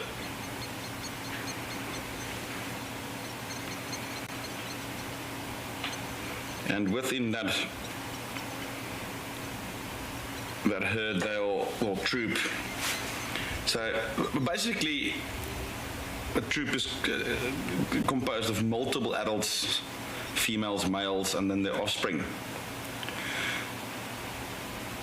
But you might sometimes find a single male move away with one or two females to form like a new sub-type of herd.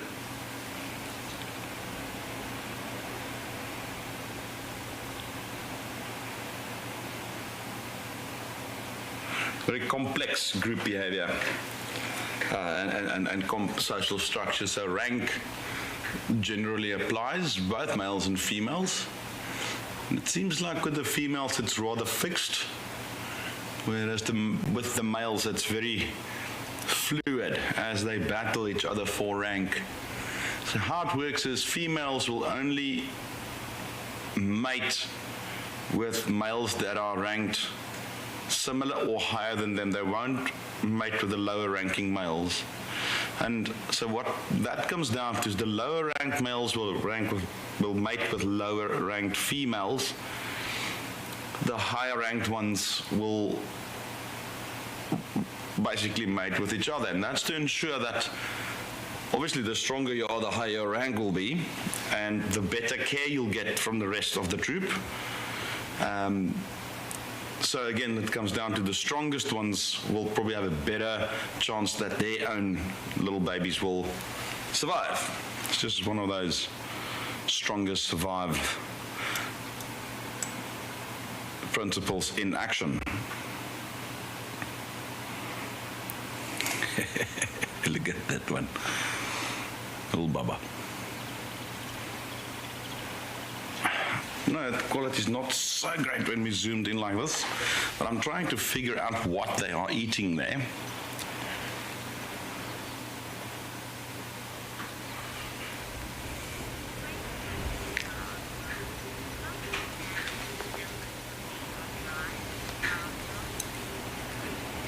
Giraffe Girl wants to know, how is the dam cam different from being out on drive? Giraffe Girl, well, first of all, you are basically, you're the cam op and presenter in one, so not only have to do the narrative, but you also have to operate the camera. So that's very different from being the actual guide on the vehicle. And another thing that is also very different is that the camera is mounted at one single spot, so you don't have that, okay, I'm going to go check behind that bush. You know, you are fixed, and you are in a way somewhat limited as to what you can look for. You do have a 360 view, but you do not have that benefit to move the car around the bush. So if something moves off, it's off, you know. It's on the positive side, you tend to see a lot of behavior on the dam cam that you otherwise won't see from the car. As relaxed as these animals tend to be from the vehicle, they still look at you. You get too close, they do move away, whereas with a dam cam you can literally sit and watch a troop of baboons totally oblivious of your presence, because I mean you're sitting half a kilometer away in a air-conditioned office. I tell you, it's the right day to be on dam cam. It's hot out there.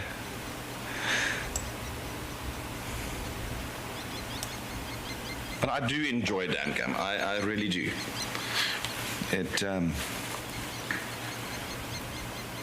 It can be quiet at times, though, as well.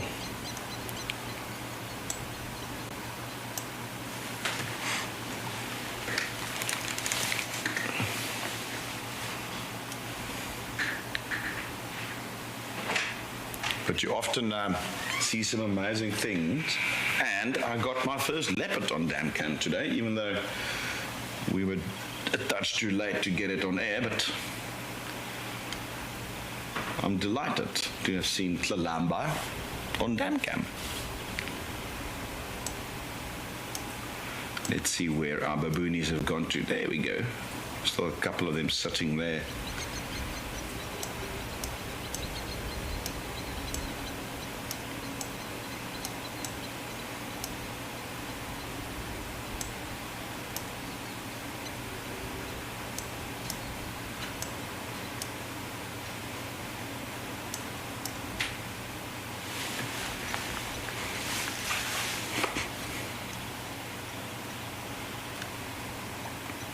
I just love the sound, eh?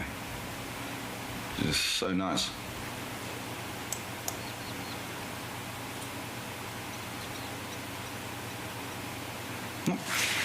We'll keep tabs on their movement. I'm sure they'll stick around for a bit.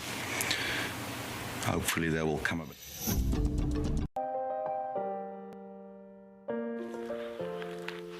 So we've been extremely lucky.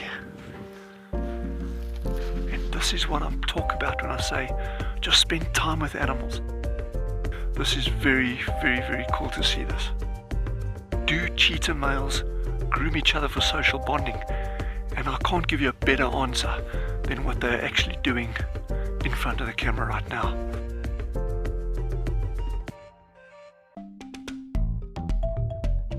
The WildEarth team and Cape Nature have partnered up to host a special event on Global Recycling Day 2022. Join the Penguin Beach team, Cape Nature and other volunteers to collect litter in the Cape Nature Marine Protected Area at 12 o'clock Central African Time on the 18th of March 2022. We will meet at the Dianthus Close parking lot in Betty's Bay. For those of you who can't join us on the 18th of March, WildEarth would love to see what you are going to get up to for Global Recycling Day. Send us your tweets on how you collect litter and rubbish at #WildEarth by the 16th of March 2022, and WildEarth will showcase your ideas and your photographs on the Penguin Beach Show and on our social media platforms. Myself and Sebastian were looking for the Birmingham Pride sub-adults, and we just found them stealing a hoisted baby impala carcass out of a tree. This is incredible. It's the first time I've seen one of these youngsters. Whoa! Quite a good chunk there. Nearly fell out doing it. She might fall backwards. She's actually lowering herself down the tree. It's the first time I've seen a lion do that in person.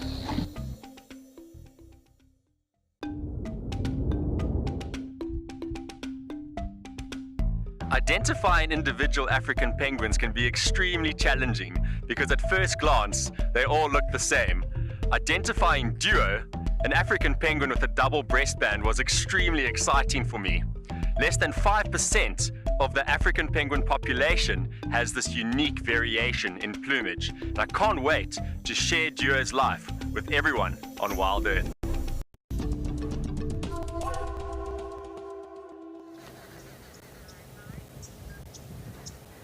Well, I haven't been able to tear myself away from these tracks.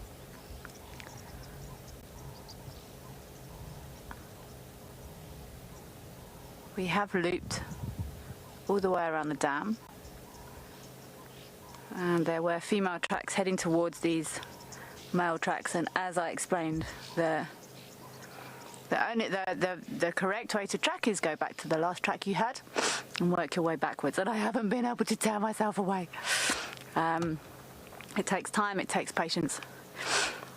And I think Odie's managed to frame on this track just here. I'm going to draw a nice big circle around it so I don't spoil it. So you can see the standard measure in the bush is obviously a Leatherman. Otherwise you end up just taking pictures of things or saying, oh, look how big this footprint is, and there's no scale to it. So the first thing when you're identifying tracks is you need some sort of scale. So you can see this beautiful big leopard track here is the same size as my Leatherman, which I don't actually know how big it is.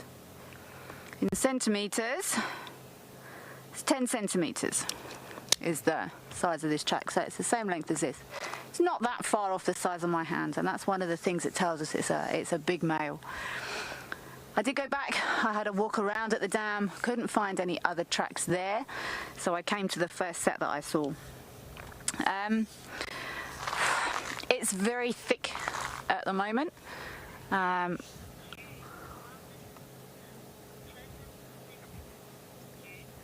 June close-up of leopard tracks, indeed. It does actually make you feel quite vulnerable when you're crouched down like this next to a huge male leopard track. I know Odie's got my back, thanks Odie, but when you're looking forwards, you don't know what's behind you. And while normally, we wouldn't be considered prey, if we stand up and stand up straight, there could be a leopard 5-8 meters off the road here. So I think I'll stand up based on that little thought process. And this male has walked straight towards the dam. And like I said earlier, I have noticed on this property, leopard do seem to move around quite early. Where I've worked lots of places before, nothing's moving when it's this hot. But for some reason, I'm not sure why, the leopard do seem to get mobile nice and early. So I'm still torn. What shall I do? Tell me what to do. Shall we go check Chitwa Dam, or shall we hang around at Buffelshoek and see if this big boy doesn't turn up? While I decide, I'm going to send you back over to Tess.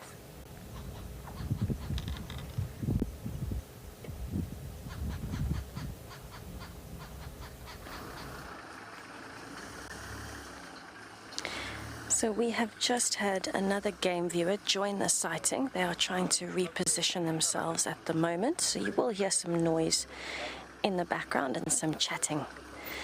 Now Tlalamba is still resting nicely in the shade. You can see she's noticed the vehicle moving. And what's important here is that the impalas are currently about 20 meters away from her. They've come onto this side of the road. They are in the thicket, and they are currently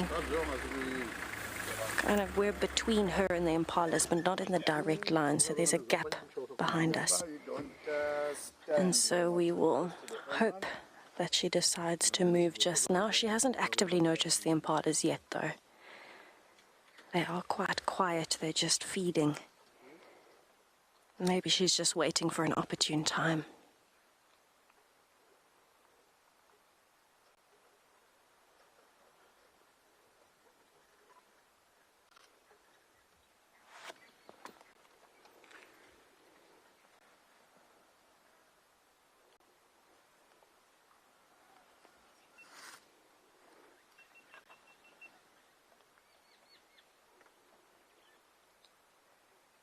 So we're starting to get to the phase of golden light now.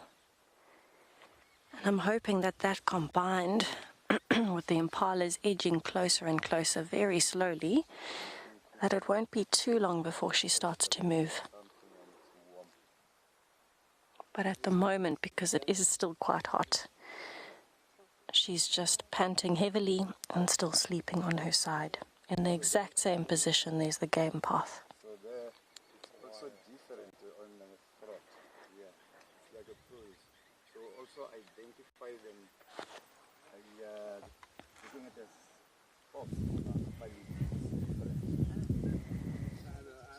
So I'm not sure what she will do when she wakes up and sees the impala so close by, but we are hoping that that means she might start edging closer. We'll wait and see what happens.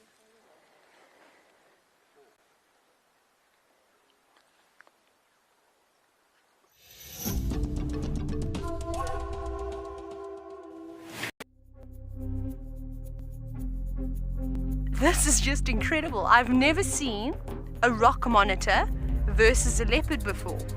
Now, unfortunately, this monitor does not stand a chance. Oh, look at this. This is super exciting. Did you see that? Did you see how it used its tail? And you can see this leopard has had enough now. Pangolin, known as the respected wise old man of the African bush, is said to be a symbol of good luck and the bringer of rain. 8 species of pangolins are found worldwide, of which 4 occur in Africa. This mysterious creature is now the most poached animal on our planet.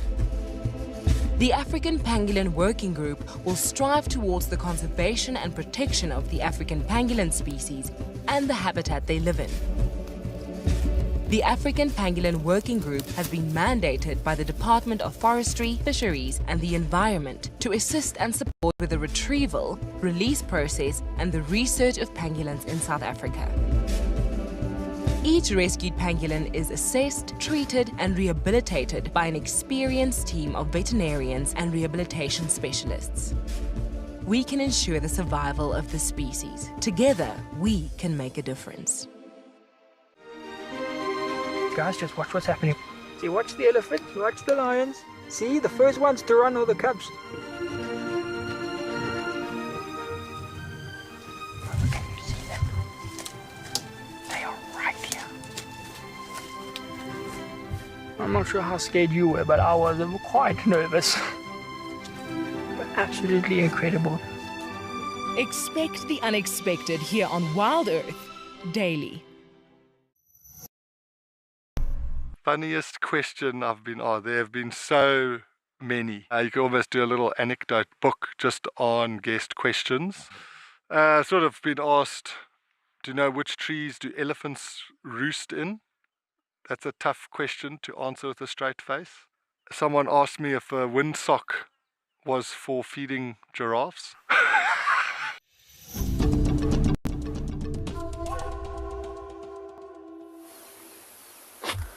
Welcome back to Pridelands. We just moved towards the Ndlovu Dam to come and see what's going on over here. And so far, we've managed to watch and monitor as it swim across the dam and eventually climb up this dead leadwood, making its way up towards the nest. And what he's most likely looking for is either eggs or chicks inside that nest. They do take quite a wide range of different prey items. We generally find that the smaller ones take more smaller prey items such as fish and things, and also tadpoles, where larger ones go for birds and also their eggs, as mentioned. Quite often we do find that the birds actually, when they do spot them, will actually mob them. And one of their interesting behaviors quite often, as if we do approach them, is that they actually just simply flop out of a tree and straight into the water and swim off. Now, as mentioned, this one is known as a water monitor. It also goes by the name of a Nile monitor. And some of the interesting adaptations that it has compared to that of a rock monitor is that it actually has a flattened tail that it can use to actually propel itself through the water. And in both of these species, they've actually got incredibly sharp claws, which is designed for actually clinging onto trees like this and to climb up, but also for digging purposes. And when it does come to digging, sometimes they also dig out scorpions, and in the case of a Nile monitor, they'll also quite often dig up the nest of crocodiles and then consume the eggs.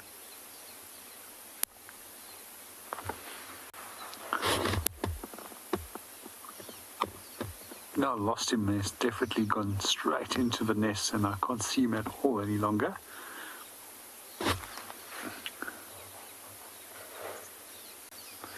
That's also another interesting behavior. What I find with the monitor lizards is that both species will actually lay their eggs in the side of termite mounds, and they'll actually dig open the sides of a termite mound, and then the heat that is generated by the termite mound actually assists with incubating the eggs.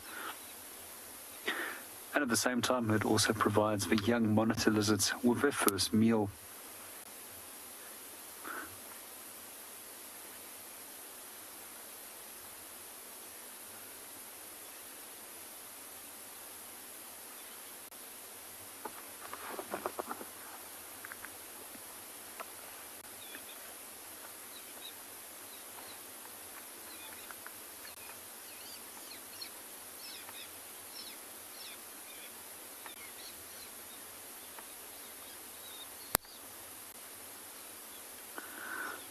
We're going to spend a little bit more time over here and see what pops in at the dam. And in the meanwhile, let's go and see what Chris is up to.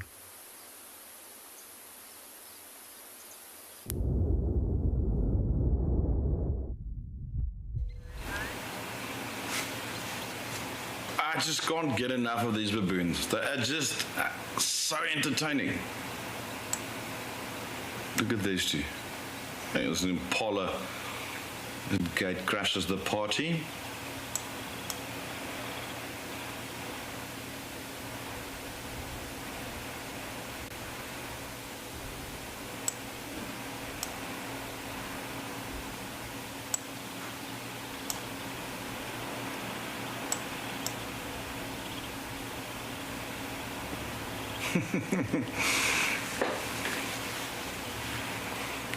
To figure out what they're eating, I just can't get close enough.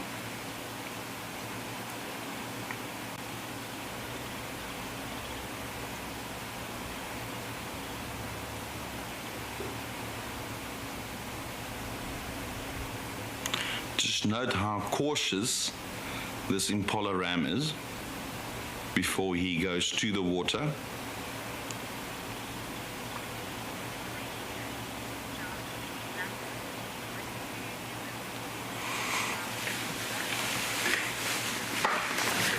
Good afternoon, dark mane lover. Baboons eat a whole variety of foods. The bulk of their diet, or at least this baboon, the Cape or Chacma baboon, the bulk of their diet is normally grass and grass roots. However, they will eat almost anything: fruits, seeds, blossoms, bulbs, bark of trees. I've seen them. A lot of insects, spiders, scorpions, earthworms. They'll dig out grubs, like, for instance, dung beetle larvae. I've seen them eat rodents, young, small birds, even small antelope. Remember, when the impala lambing season is there, they are known to occasionally take small impalas as well. Interesting on that note is that even in the Kalahari, there's a truffle mushroom, the Kalahari desert truffle. Been known to even dig those out. Interesting. Anyway, let's head over to Kelly to see what she has got for us.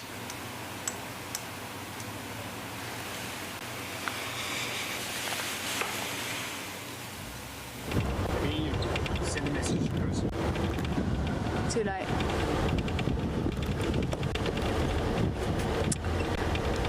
I am going to go and have a look at Cheetahs Dam. I'm going to shake it off and then maybe come back to Warthog Dam in a little while and see if some fresh eyes on those tracks can't shed some light on it. It's a beautiful afternoon. This heat is just coming out of the sun now.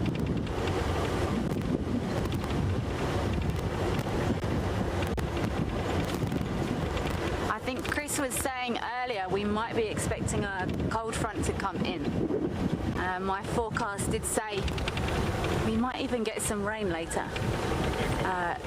on tonight.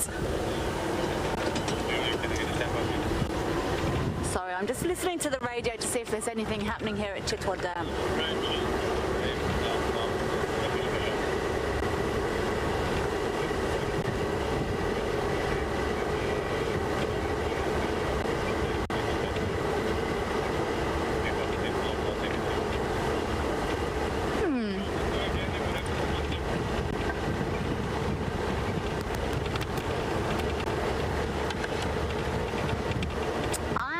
to work out what's going on here at Cheetahs Dam, and we're going to go back to Tess to see what she's doing there with Talamba.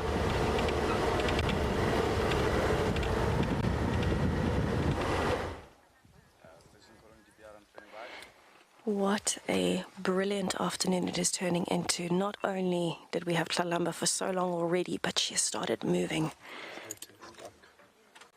And she is scraping herself against the tree. She's going to scent mark. And she seems to be on a mission this afternoon. All of a sudden, she got up. The impala spotted her straight away, so she had no chance. And she has decided to move off on a scent marking mission. We're headed up towards the area of quarantine. It is quite thick. You can see the grass is long. And we are trying to follow her as best as we can. But how gorgeous is she in the golden light? Unreal. So now we do have another game viewer in the area with us. There is another one that will be coming in as well, since the cubs are not here.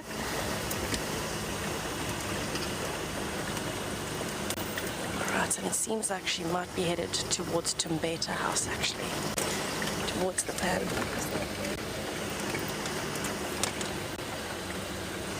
Right, let's see what we can do. Right, she's coming. She's coming.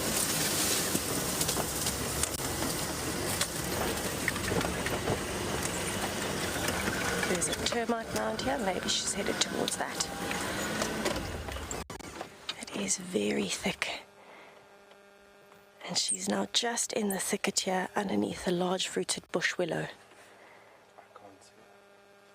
She's just behind the thicket there, Morgan, so I'm sure she'll come out now. I just saw a flash of the white tail. There she comes. You'll see the movement just to the left of the large fruited bush willow that's at the top of your frame in the middle. Ah. So the branch that's over to the left-hand side, she is just underneath that. Let me move you forward, Morgan. Okay.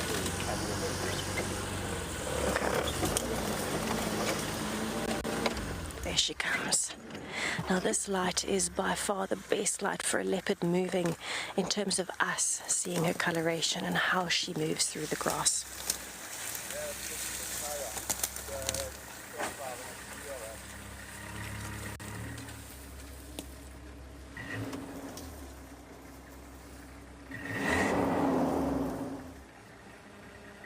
She's going to walk right in front of the car, I think.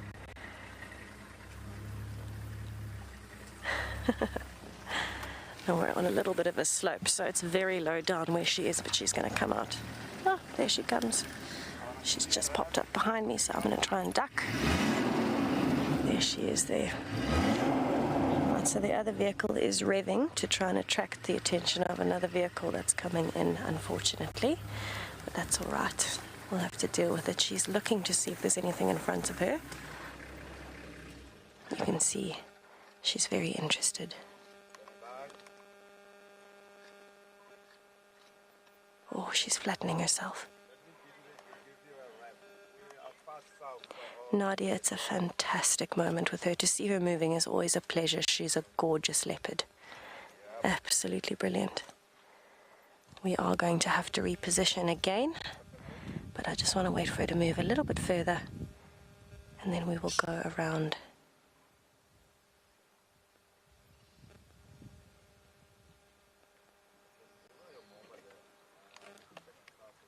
See how she's lifted her tail? Because she's in the open, she knows she's been seen.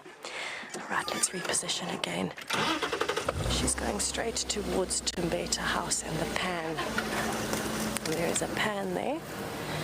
And we are going to have to try our very best to reposition with another vehicle here. So we are kind of changing the frame a bit just so you don't see the other vehicles. Another vehicle coming in. And we're going to have to do the best that we can with this gap, Morgan. Sorry. Because we've got other vehicles here, it is a little bit difficult, but there you can see her drinking at the pan. Absolutely brilliant moment. Let's have a listen.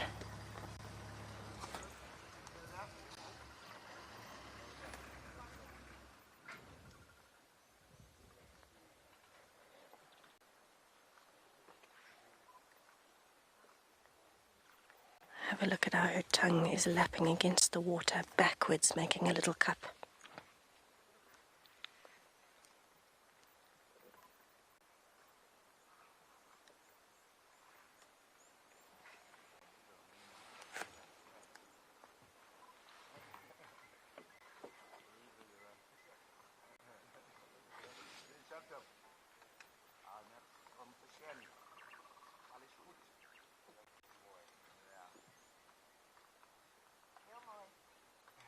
You can see how her tongue curves backwards, and she cups the water in the back of her tongue, not on the front, but on the back, and pulls it up into her mouth.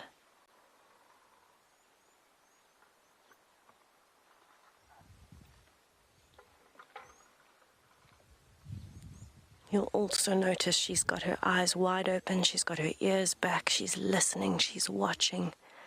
This is a very vulnerable position for a leopard to be in. And just like that, she wants to head off. So she's headed directly in the direction of quarantine now, possibly towards that drainage line on the other side.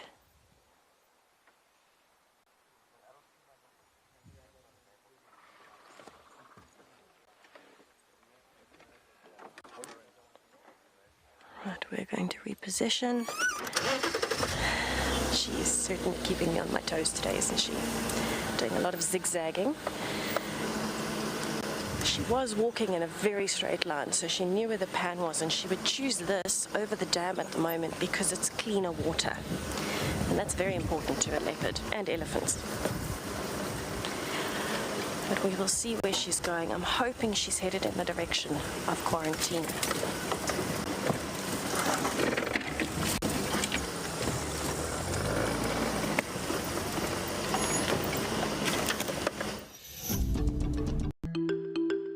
This is Picky Plastic, and Picky Plastic is excited about the Global Recycling Day. Recycling plays a big role in the WildEarth environment, from protecting the penguin colony at Stony Point by cleaning up the oceans, to ensuring that the safari team reports littering and recycles within the camps. Join WildEarth and be a part of Global Recycling Day on the 18th of March 2022. Guys, have a look at what we've got. This is better than my birthday. Look at that. This is the first time that I ever see cubs this small. This is so special. This has officially just become my best sighting of all times. Tune into WildEarth every single day. It's in your nature. How's it going, WildEarth? My name is Igor. I'm a camera operator for Penguin Beach. I've been a camera operator for almost 10 years now. What I love the most about working at WildEarth is the amount of time that I get to spend in nature and observing animals in their natural environment. Not only that, but actually being able to see animals as they grow up. But when I'm not working on WildEarth, what I love the most is to spend time in nature.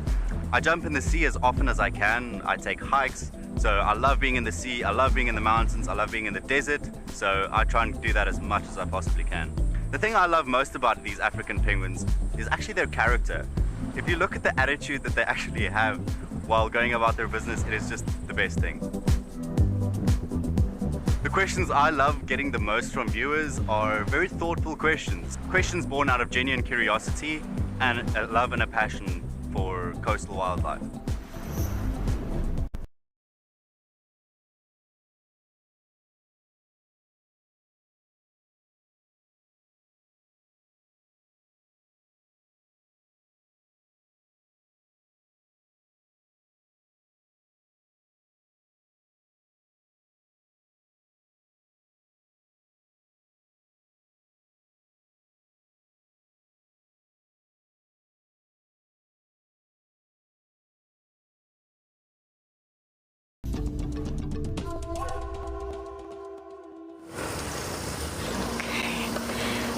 Found Lalamba. She is up on quarantine. This is an amazing surprise. And she's headed in the direction of the drainage line where she had her cubs in December. with myself and Rexon. Now you can see the dust coming up from her feet as she's walking, and she's walking into the golden light.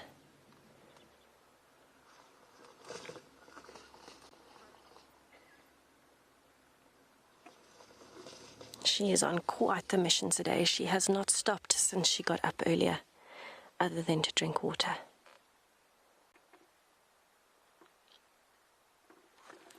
And down she goes. She's not turned towards Philemon's dip, Philemon's cutline area. I wonder if she's going to go into the main dip where I saw Mulwati for the first time. Maybe she's going to head into that thicket. It's a perfect place to hunt. Absolutely brilliant. Now we've only got one other game viewer with us, so we are going to take turns moving around her without impacting on where she's walking. We're giving her distance. I'm just checking, there doesn't seem to be much life up on quarantine. Those impalas towards the dam might have been her only indication of an animal.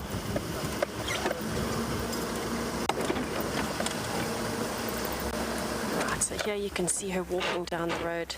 Absolutely gorgeous golden light as she's going. You might see another vehicle coming into the frame, hopefully not.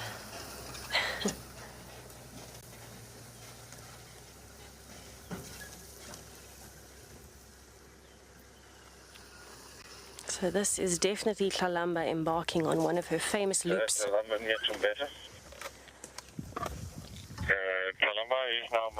Alright, we're going to move.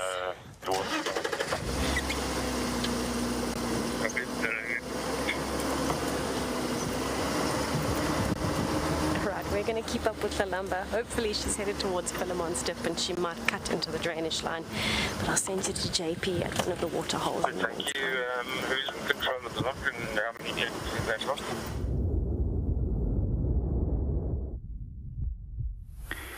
Welcome back to Pridens. We decided to come back to Leopard Dam as there was more action on this side so far this afternoon, and we were also rewarded with another sighting of a hyena. A few moments ago, our hyena was actually wallowing in terms of cooling itself down, and now it's relaxed and had a quick drink. But what it doesn't know is that there's 4 wild dogs that are lying away some 80 meters away from it. We're just going to see what's going to happen, because I would love to see what happens when these dogs notice for hyenas. So far they haven't, and it seems as if he's actually going to move into a general direction since we've been watching his general movements. Let's see what happens.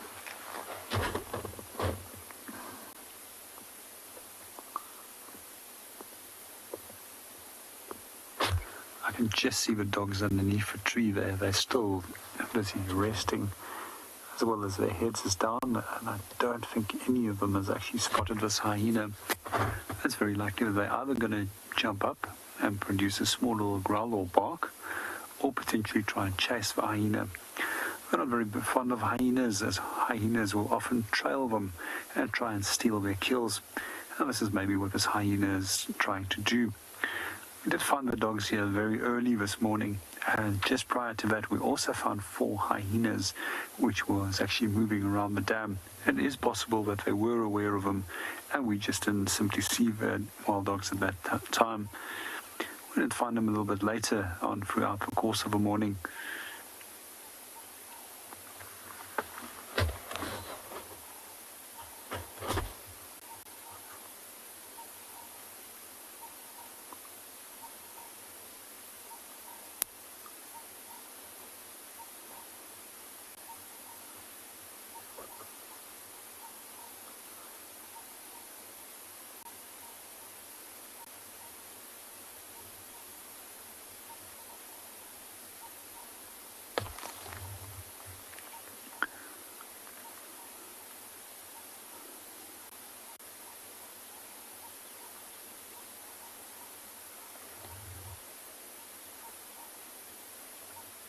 While we wait to see what's going to happen between our hyenas and wild dogs, let's go and see what Tess is up to.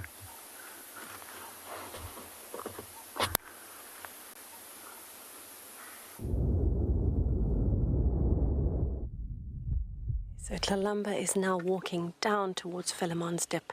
She's very close to the drainage line itself. And she is on a mission. Now this seems to be one of her favorite routes, down through Philemon's Dip, Philemon's Cut Line, all the way south and then back again on the eastern side from Gowrie main area.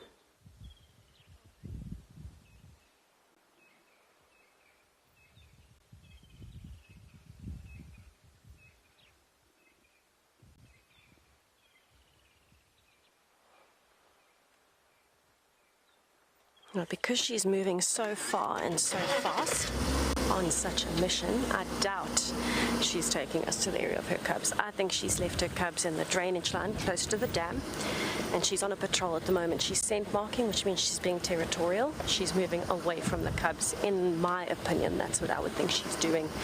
Possibly on a bit of a hunting mission as well, looking for food along the way.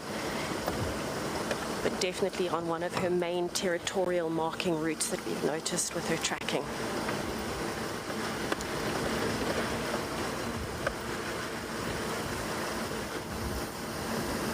Oh, she's gorgeous. Cat lover, usually Tlalamba will only be away from her cubs for about a day or so at a time. But if needed, she might disappear for 2 days. The cubs are still young though, so they will need milk fairly regularly. And of course, she's going to need to bring them to carcasses as well. So at this stage, I would say she would be away from them for a maximum of about a day or two at a time, if that.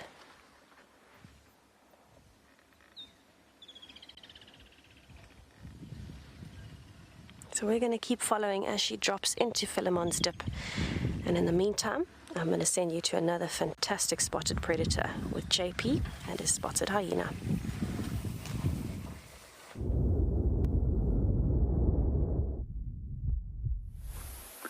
Welcome back to Pridelands. Our hyena definitely smelled the dogs and then now started moving off as the wind is blowing straight from them towards where we are.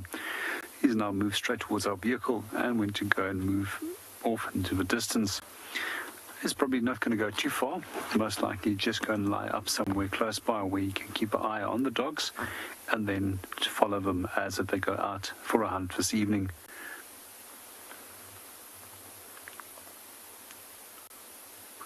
Just want to sit here for a little bit longer and see if he doesn't come back. If he does come back, or we'll just see what the dogs are going to get up to and decide if we're going to reposition. I did notice one of the dogs just got up and is actually coming straight towards this direction. Let's see what they're doing.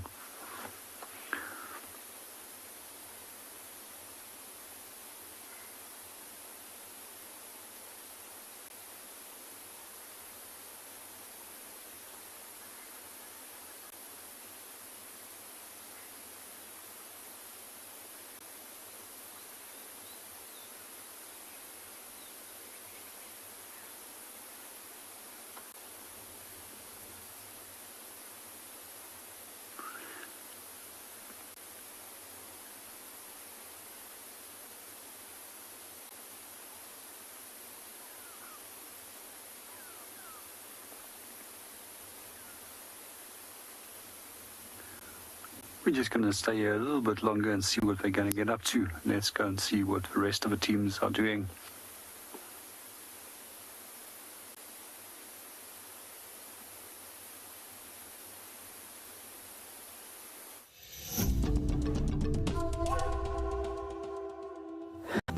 I am here at Jacuzzi, where Cheeky the African penguin was identified for the first time on the 20th of January 2022. And Cheeky can be distinguished from the other African penguins by its broad black breastband, as well as its beautiful black spots along its belly.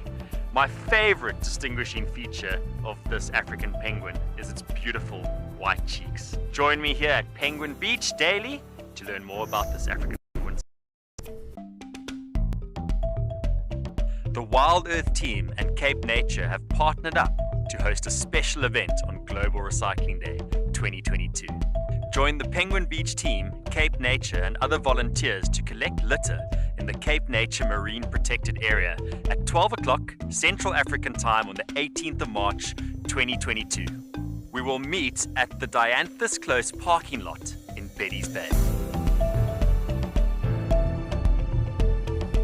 For those of you who can't join us on the 18th of March, WildEarth would love to see what you are going to get up to for Global Recycling Day.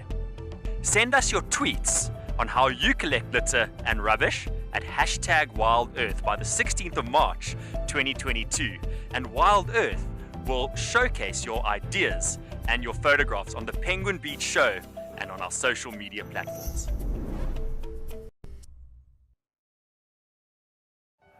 This warthog is in big trouble. He's got elephants all around.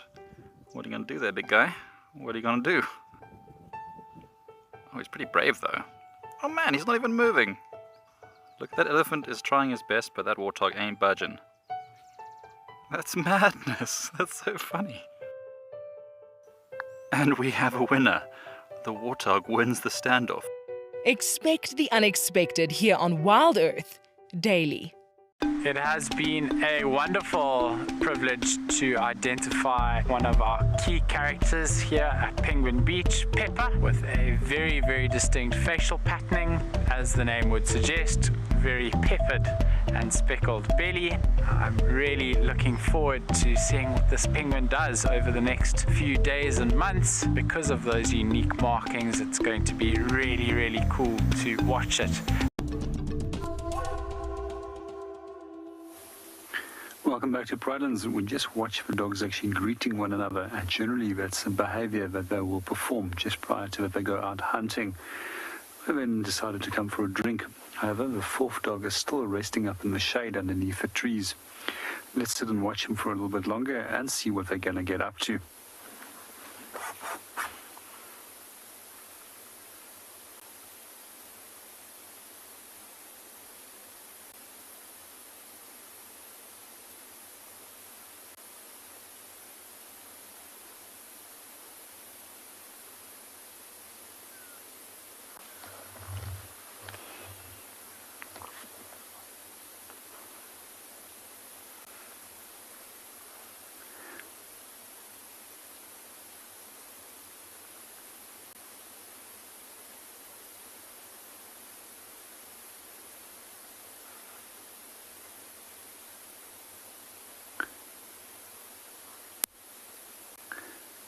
Good afternoon, Tyler, and welcome to the show. And with your question, would they attack? They would definitely mob it, yes.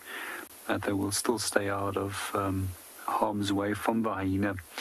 I've seen both wild dogs as well as jackals actually mobbing hyenas in the past, and it's pretty interesting to watch them.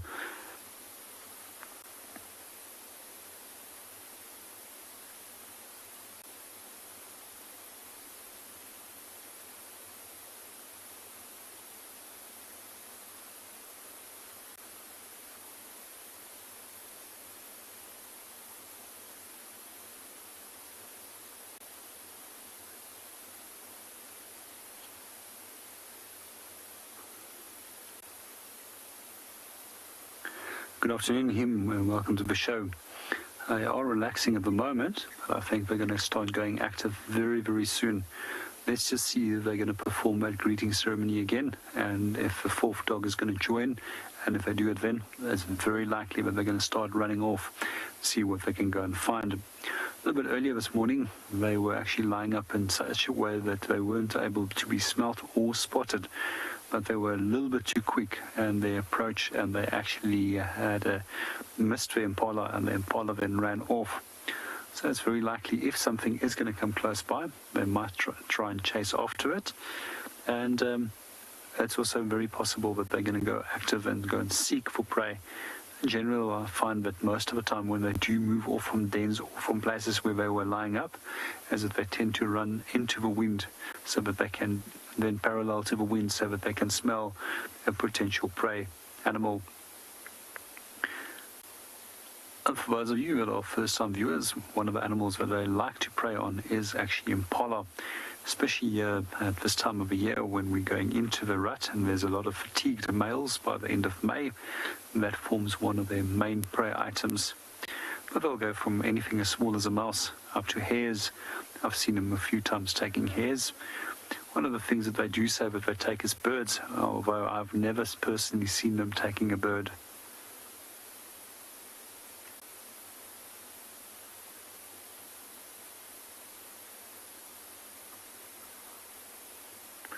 While we're watching our African wild dogs, let's go and see what Tess and the leopard is up to.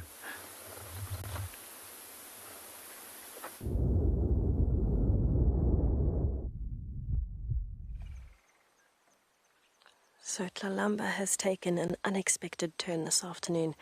I thought she was going towards Philemon's Dip. She's turned off onto Ingwe Alley. We're about halfway down the road. And she's sitting, listening and waiting. She can hear something we definitely can't. You can see her ears are trained forward. She's very focused. And I'm sure she's wanting to hunt. She's seeing and hearing some form of movement there that we are not aware of in the thickets.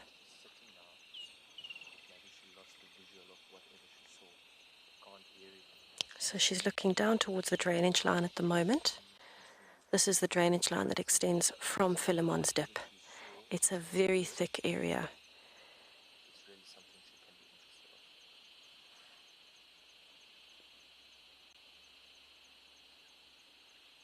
She bumped into a steenbuck earlier, and it was the first time we'd seen her really quicken her pace. She moved rather before she spotted it. And because of that reaction, we know that she is interested in hunting.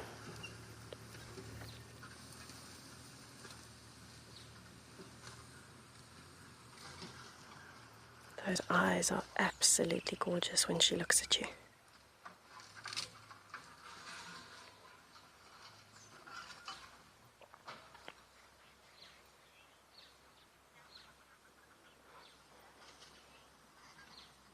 Jade, that's my second name. Lovely to hear from you, Jade. Thank you for your question. To me, her stomach does look a little bit flat at the moment, but when she walks and you look at her profile from the side, you can see it is hanging a little bit above the mammary glands. So it's not just the mammary glands that are hanging down. I know it looks hollow from the angle that we're looking at, but this is normal for any leopard that is in fit condition. She does need some food, but her stomach is hanging, so there is something in it. And we could see when she lay down as well, there was a bit of a bulge on the side. So when it's hanging like this, of course, gravity is going to make it look a lot thinner than it is. When she's lying down and you can actually see everything that's kind of pushing back against the skin, then it looks a lot fuller.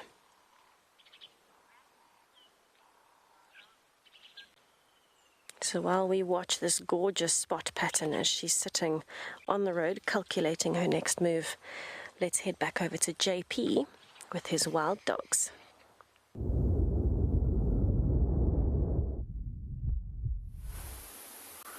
Welcome back to Pridelands. The dogs now actually went to go and lie down and they're entirely relaxed. It doesn't seem that they're going to do anything. We're just going to do a silent moment and just listen to the different sounds in the background while we are watching them. However, if you do have any questions that you would like to ask us about the African wild dogs or any other wildlife, you're more than welcome to send those through.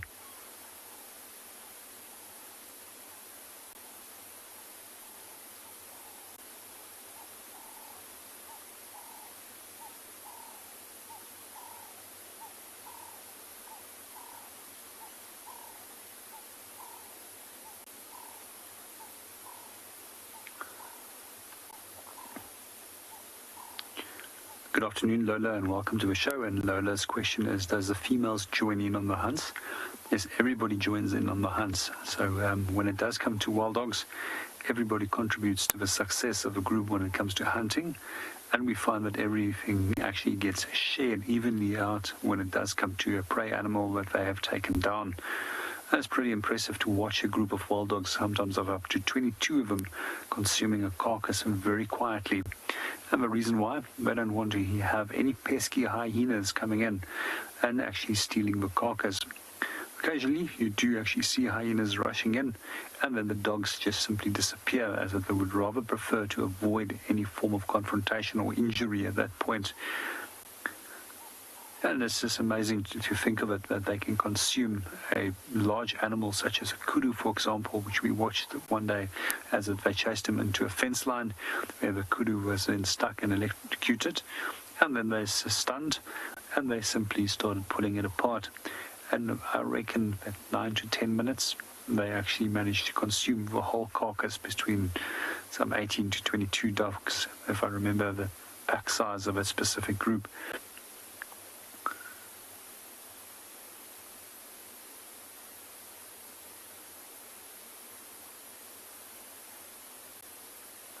For me, this has been a pretty awesome day so far, being able to see wild dogs twice and actually being able to see them for 3 days in a row now.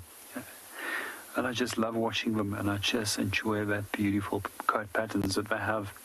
But while we watch our dogs, let's go and see what the rest of the team is doing.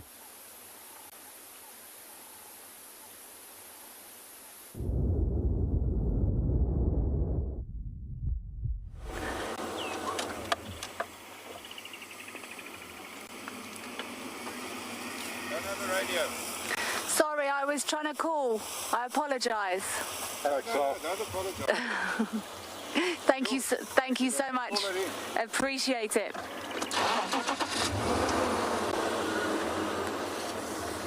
Wow, what a stroke of luck that was.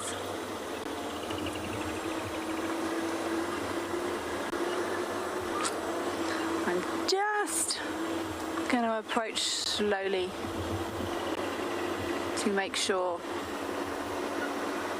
this leopard doesn't get a fright. But if this animal could stay on this termite mound, it would make me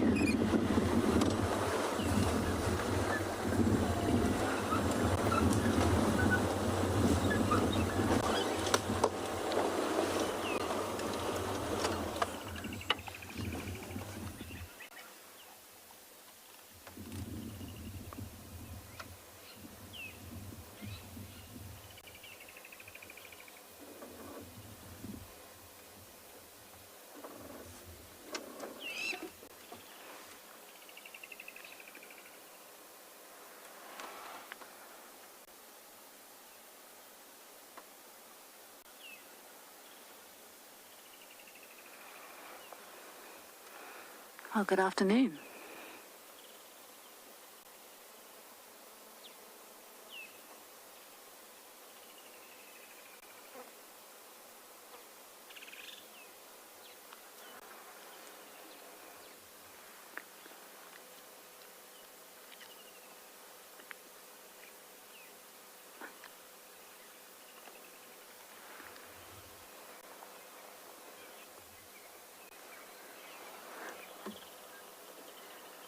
Mila, do leopards go through episodes of shedding? I don't think they would grow winter and summer coats, but yeah, they will molt. They groom themselves like any other cat. It's just a really big one. They will lick and groom, and it will be to get those loose hairs out of their coat. So yes, Mila, they do shed.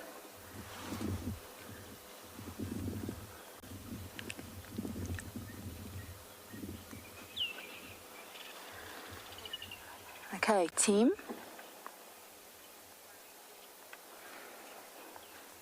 How's this for a treat?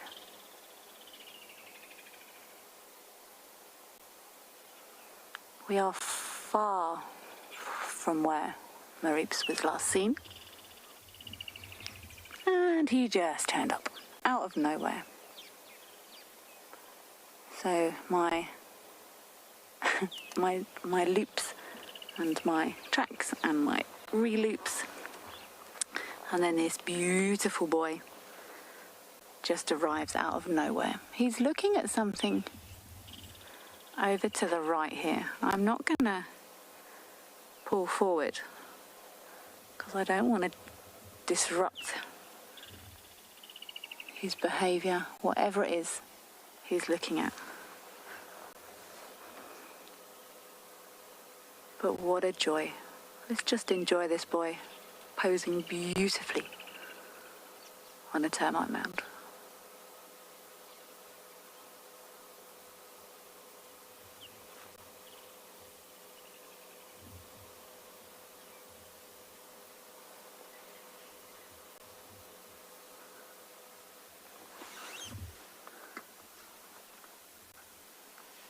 Ah.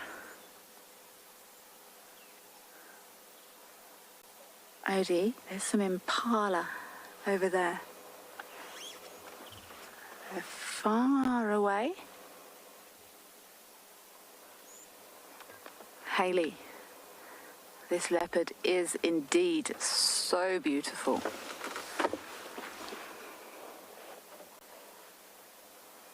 This is what this boy is looking at. I think he'd be chancing his arm to try and sneak up on those, because there's not much cover here. But we found mareeps.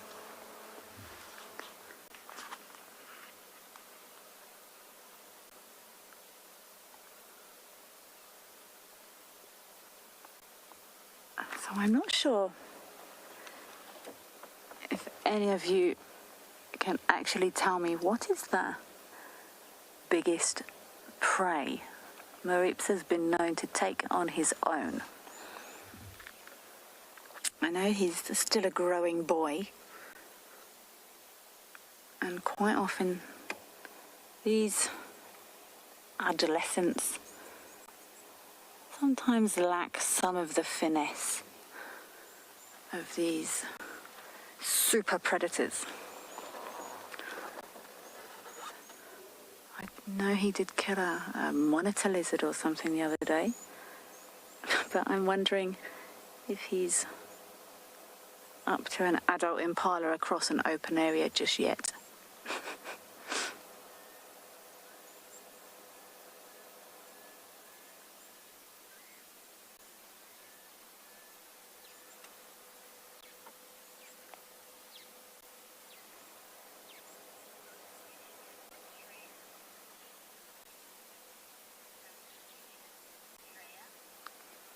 Shreya, he's actually on Chitwa, quite far. I know he's been seen around the Twin Dams area quite a lot recently. As the crow flies,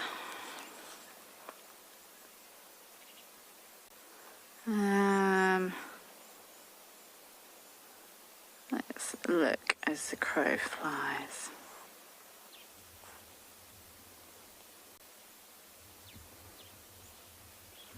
It's not that far. Maybe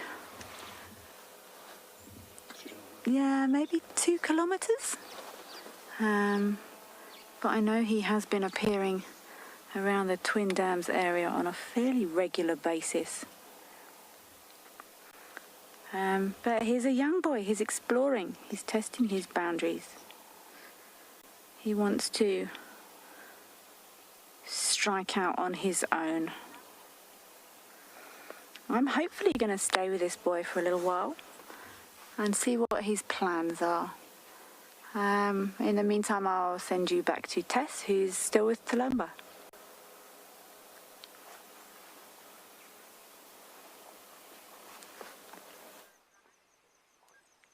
What an exciting day. I know everyone was very excited to catch up with Mareeps.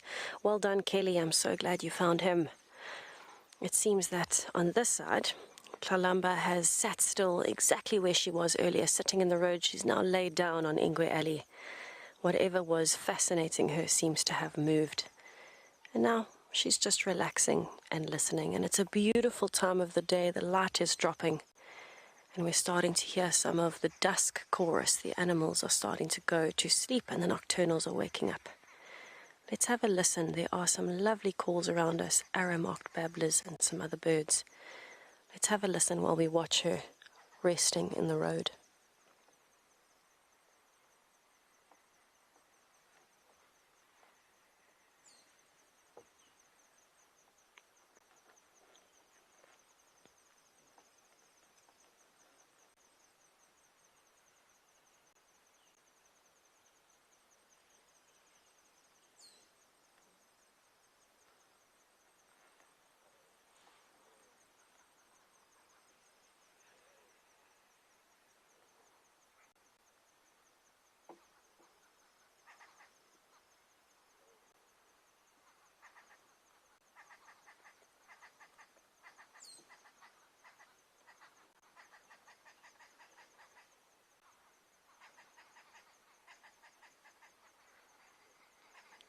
chattering you can hear in the background is the arrow-marked babblers hopping closer.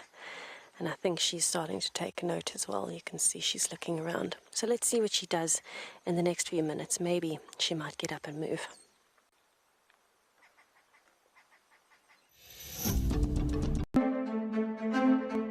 Spinning around in outer space, our planet gives life to the human race.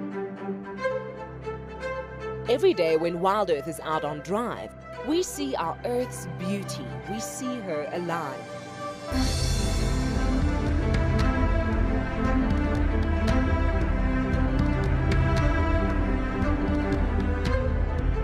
We need our planet, that is true, but our planet needs us too.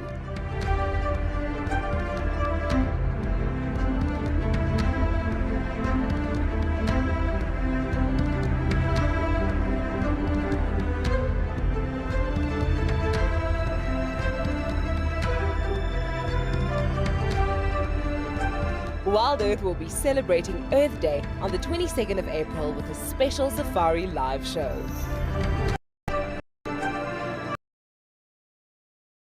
The Endangered Wildlife Trust is among Southern Africa's largest and most established non-governmental conservation organizations. Our strategic vision centers on saving species, conserving habitats, and benefiting people.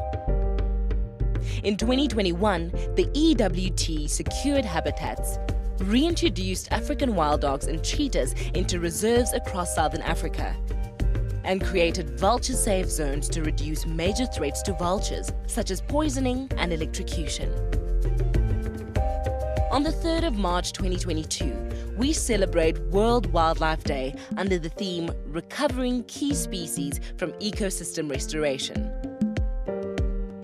Standing strong alongside our partners, donors, supporters and friends, the EWT staff have achieved remarkable gains for conservation. Thank you for helping us protect forever together. It's a legless skink, but I'm trying to identify this snake that's come out. Oh, no ways. It's decided to leave. Go for the road, making way for it, and then we'll carry on.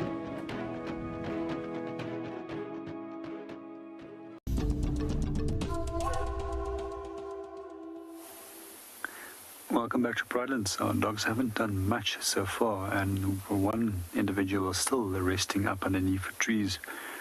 We're just going to sit and watch him for a little bit longer and see what happens.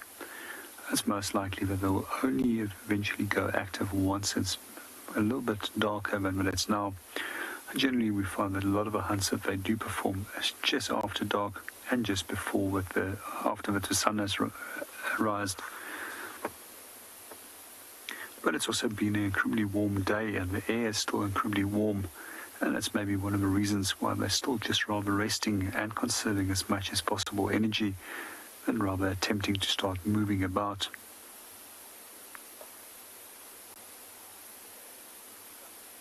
At the same time, we'll have every now and then just see them lifting their heads and looking around to see if there's anything that is approaching the dam.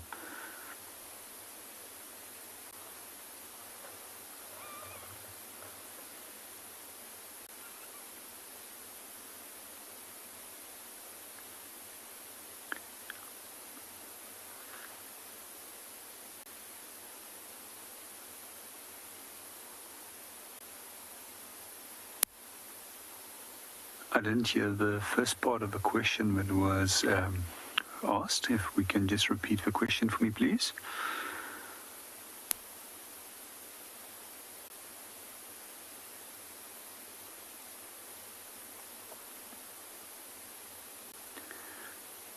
Good afternoon, Megan, and welcome to the show. I haven't really seen that dogs will really alarm call so much to them compared to other predators such as cats and mongoose and species such as snake. There's been a whole bunch of different birds around them the whole afternoon, and none of them has actually produced any form of warning call to inform one another. So most likely they see the dogs more of a neutral threat compared to a cat, for example.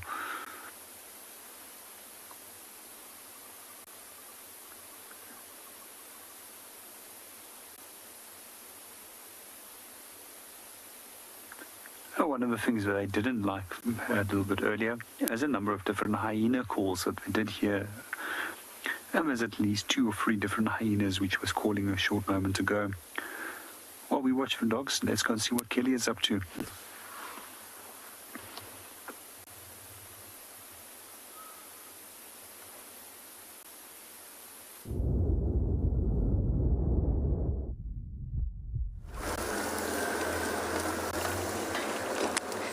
Kelly is still happily here with the young Marips.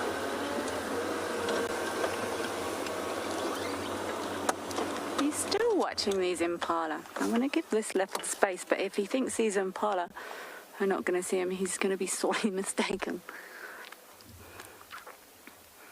I know when I was tracking earlier, I did say tracking can sometimes be a bit tedious, but it can also be quite, oh hello boy, it can also be frustrating. But then we are rewarded with this.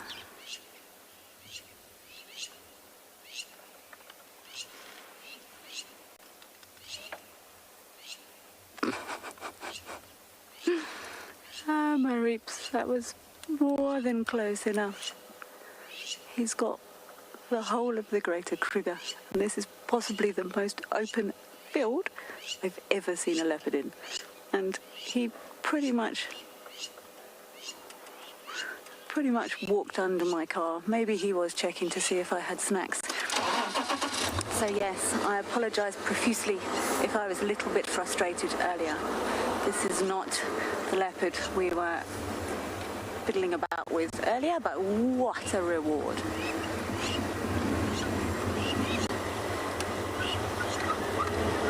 Look at this, look how open this is. Oh, what a joy.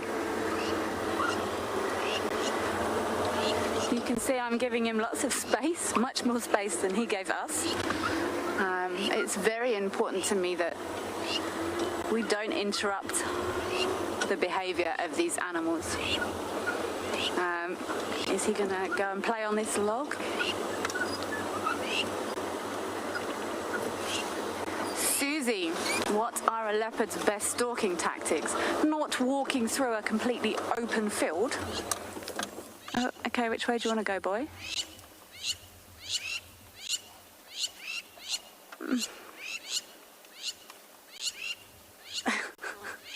Just going to sit quietly. I actually thought he was going to turn left, but he didn't. I wonder if he might even be using this vehicle too. He's using this vehicle as cover.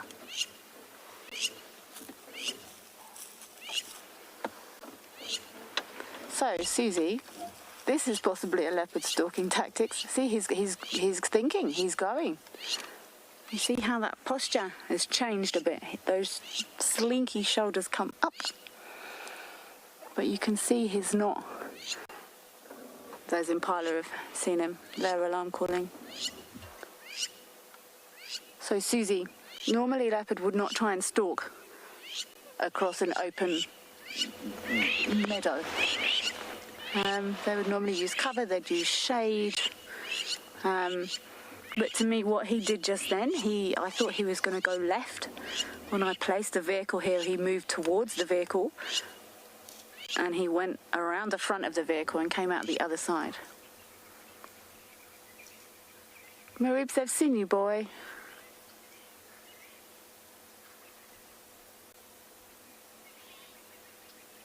They've seen you.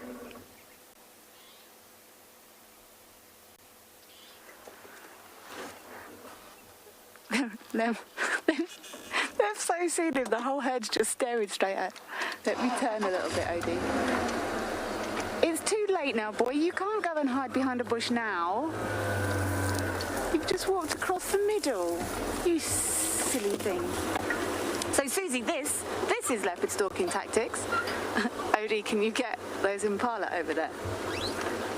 Sorry, my fault. They're all looking straight at him. Bless him. You can hear them, they're going crazy.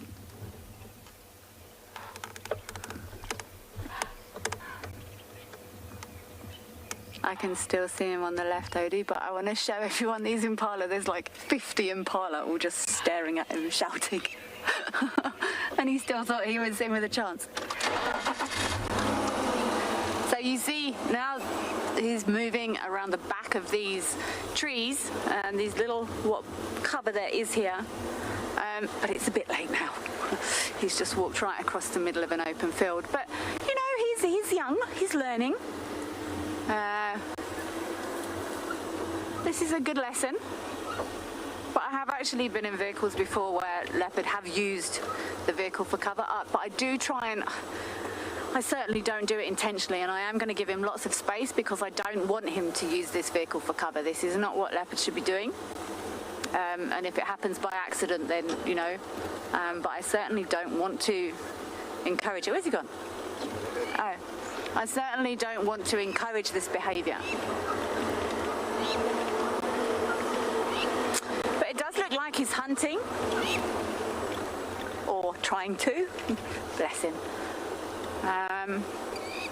And he's gone into this thick area now. So let me see if I can loop around, and maybe we can get another view of him. Go this way.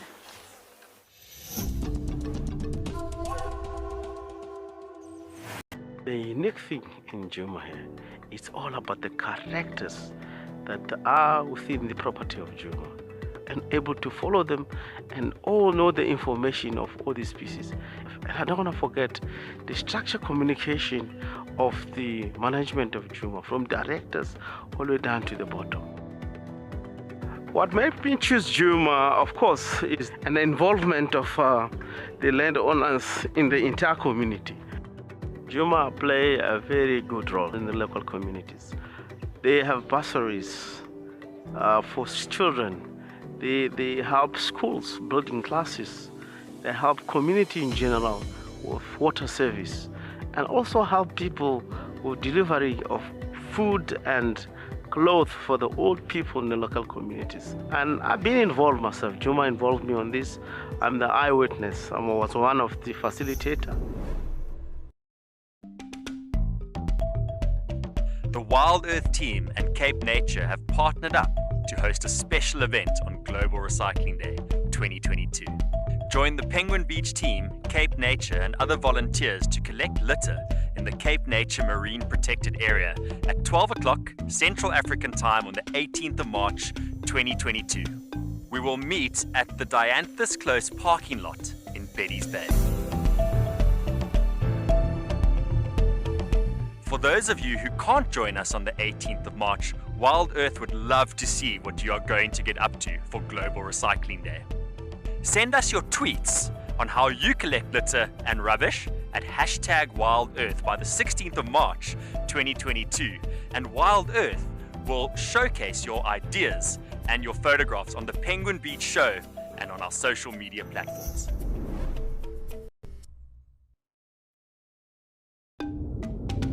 Stanley is such an awesome African penguin, and personally, my favorite. I love Stanley because of that amazing plumage variation, that beautiful broad black breastband with the cutest little white heart directly in the middle. And Stanley plays hard to get, but we are so happy to have him down here at Stony Point and can't wait.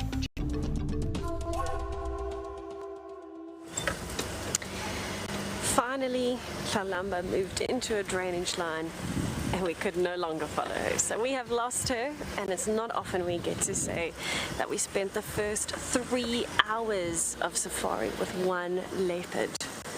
And we've just bumped into some elephants. Now the light is fading pretty fast, but we're going to see what we can do. It is a mother and calf. They're at a little mud wallow, and in fact behind them is the drainage line where Tlalamba disappeared.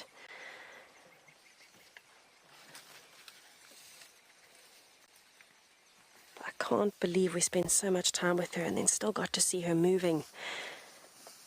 And the second thing we get to show you is another member of the Big Five. Let's have a listen while they're feeding.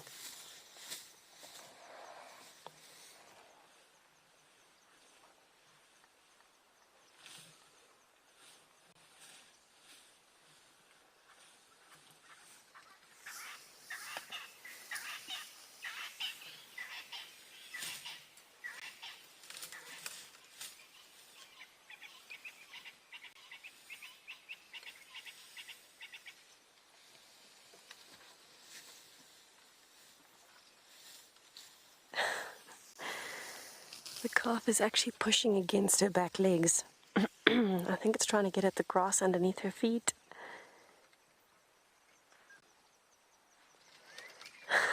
So it looks like there's quite a few elephants around. She's pushing over a tree. There it goes. Oh my goodness, that sound. I think she was looking for some roots. And we're going to watch her carry on feeding now that she's accessed the roots, and send you over to JP to see what's happening over there.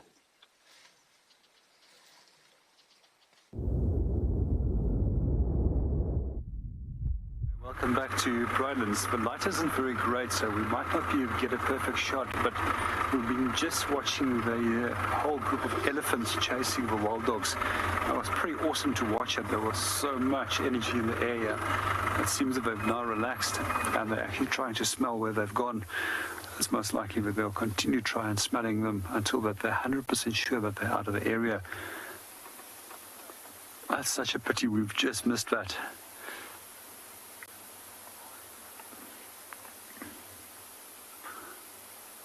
They're still busy smelling there. It's actually pretty intimidating to listen to the sounds that the elephants make when they are chasing the wild dogs. And if I was a wild dog and I was only weighing in at some 30 to 40 kilograms, I also would make sure that I stay well out of their way. Elephants is now a little bit unsure, and I think that they're specifically a little bit more uncertain about what's going on because there's fairly young elephants with them. However, it's highly unlikely that they will actually go for a elephant ever. And as far as I know, there's no records of wild dogs going for elephants. That's purely because they're predators, and therefore they like to chase them because they don't like any form of predator that's quite close by to them. And with a female like this, obviously with having a young calf with her, naturally the protective behavior just simply kicks in. I think our dogs are now gone, and we've actually lost most of our light. We're going to start moving on and start heading slowly back.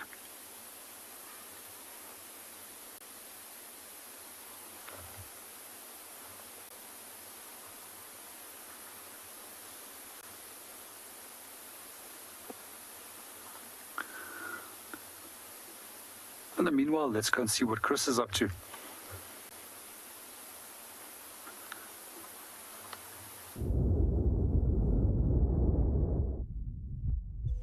Ja, ek dink hulle maak. Wow, the sun is basically down now, but there's still a little bit of ambient light around, and I did see a hyena go past earlier, and he went over the dam wall just a little bit west of, from where I'm pointing now, and I'm just hoping that will come into screen, but it doesn't look like it.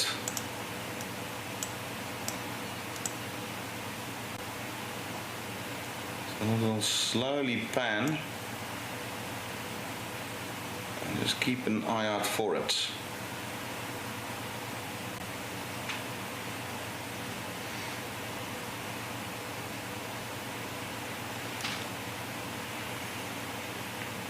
I could not see which hyena it was. It was very far, and I didn't really zoom in at the time, so it was moving as well.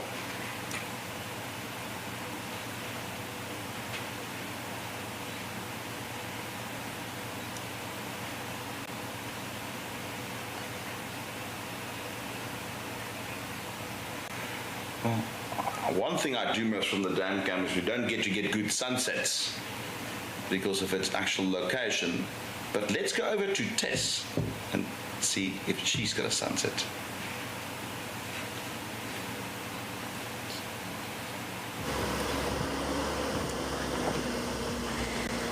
I am certainly on my way to find one, Chris, I can promise you that much. Myself and Morgan are headed towards Treehouse Dam. We want to see if maybe the hippo might be getting active and see if we might get a nice view of the sunset from there. We've got some very strange light this evening. It's that orange dusty light color where normally we have very distinct colors of our sunset that we're used to.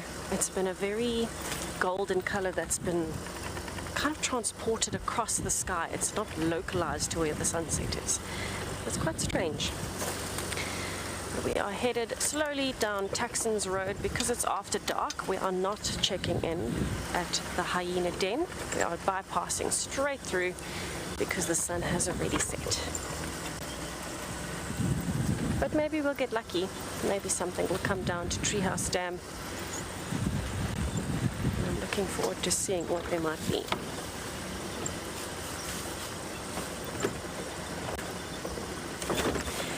Erin, most nocturnal birds during the day will be perched, either on their nest if they are nesting at the time, or somewhere safe, and that's usually up in trees. Especially things like owls, you'll find them sleeping nestled in a tree, but wherever there's a split of branches with a bit of cover so that they're protected from the sun, they're camouflaged, you'll find them nestled in, I want to call it the corner of the tree, the junction of the branches. That's normally the case. Oh, we have got a hyena in front of us. That's quite lucky.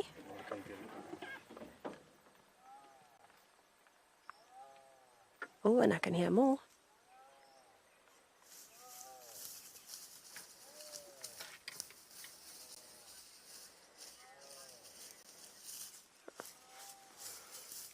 Oh, apparently Chris also had a hyena on the dam cam. It seems that everything is coming out. We've got elephants and a hyena. Just want to see where it's going. Okay, no. We cannot follow it. It's gone to the den site. Sorry. But we saw a hyena. Fantastic. We saw a glimpse before it disappeared down the den site road. Very lucky. Not sure which hyena that was, so if anyone wants to let me know, that would be fantastic. Fairly small hyena, quite dark. Got a few ideas of who it might be. But yes, we were talking about birds and where they would go during the day if they're nocturnal. And things that nest in holes would then go into the hole nests or the hollows of the trees. Ultimately, anywhere that there's shade and they're camouflaged would be the perfect place to go. Morgan and I started our drive this afternoon with a glimpse of a southern white-faced owl, but it flew away before we could get it on camera, unfortunately.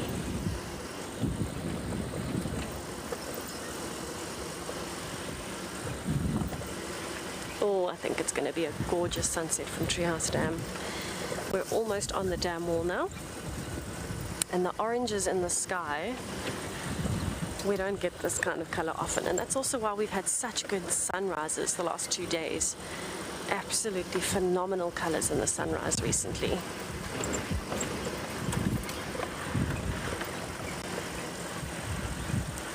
Alright, let's try our best to get a sunset for you from the dam wall. In the meantime, let's send you over to Kelly to see what's happening on Cuckoo.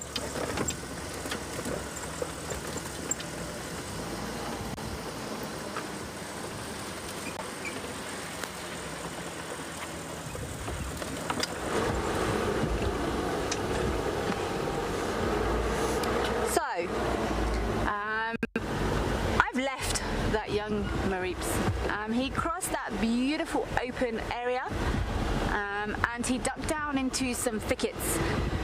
I maybe could have squeezed the car through there, but I think he was hunting and I don't want to disturb this boy. He's obviously still practicing and I don't want to have any influence whatsoever on what he's doing or trying to learn to do. So I decided to leave him. What a stunning sighting with that young boy. Anyone that was concerned he hadn't been seen for a couple of days, he is fine and well. I'm not sure where he's going to end up. He's slowly making his way back in the direction of Djuma.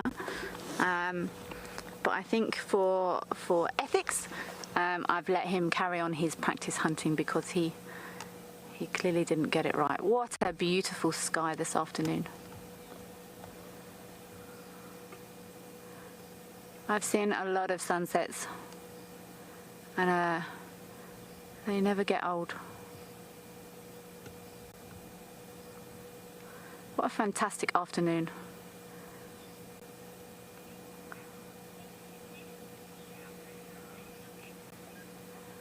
I'm going to sit here quietly and appreciate the amazing afternoon I've had.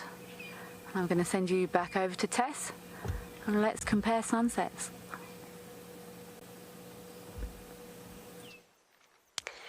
We have one indeed, and it's one of the prettiest sunsets in terms of the different colors that I've seen in a while.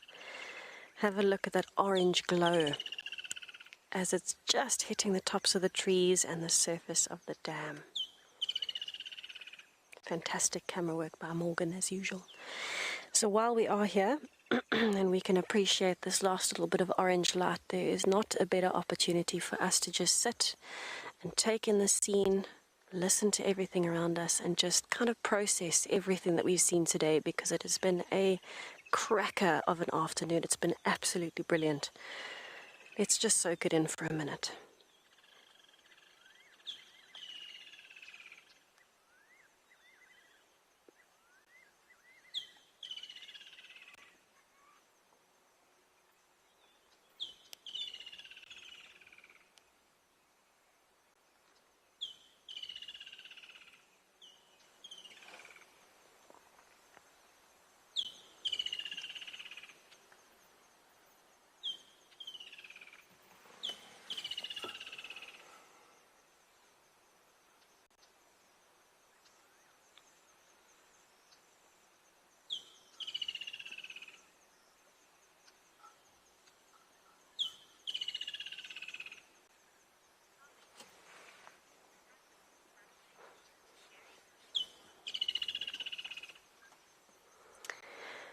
Billy, I don't think there's anything that compares to an African sunset and an African sunrise. I don't think you get this kind of beauty, personally, anywhere else in the world.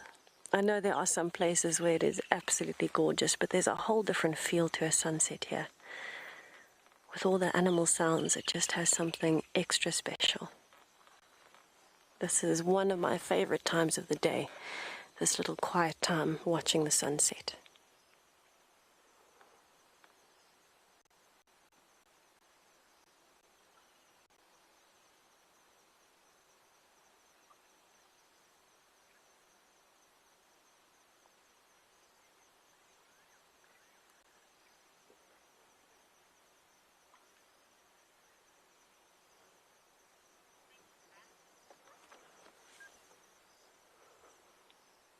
Myself and Morgan are going to take in the sunset a little bit longer, spend a bit more time here, and maybe we'll get lucky and hear some interesting sounds that we can share with you.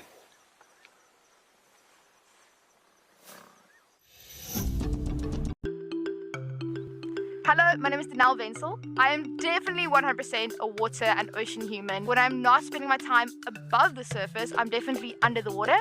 I also run a scuba diving company, so I do a lot of scuba dives, free dives. I surf in my time off. So definitely anything, everything to do with the ocean, whether it's on top of the water or under the water. Penguins. They might look cute and cuddly, and they're one of the most adorable animals in the world, but they are total rock stars. They are built for speed, they are incredibly resilient, and they're also mean, lean, sardine-eating machines. WildEarth. I think it's such an important platform that we can use to share our conservation story with. Because a lot of the animals, especially our African penguins, they are endangered and they do need our help. It is up to us to make a change and get involved and helping people make that connection to nature.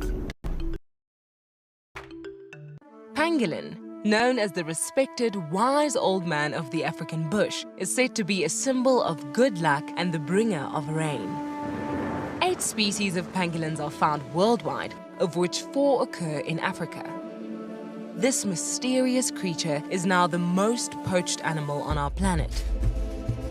The African Pangolin Working Group will strive towards the conservation and protection of the African pangolin species and the habitat they live in. The African Pangolin Working Group has been mandated by the Department of Forestry, Fisheries and the Environment to assist and support with the retrieval, release process and the research of pangolins in South Africa. Each rescued pangolin is assessed, treated and rehabilitated by an experienced team of veterinarians and rehabilitation specialists. we can ensure the survival of the species. Together, we can make a difference. Right, so Mareeps has found himself a puff adder that he's busy playing with, which is dangerous. I've seen leopards die from puff adder bites.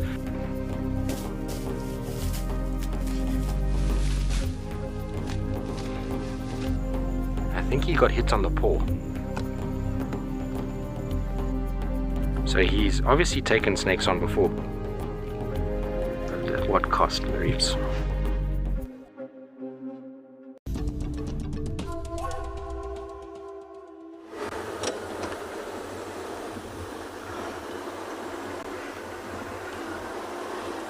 I always enjoy this part of the evening. Oh, hello. We've got a hyena on the road. I was going to say because you never know what's around the corner, and I didn't even get a chance to see it.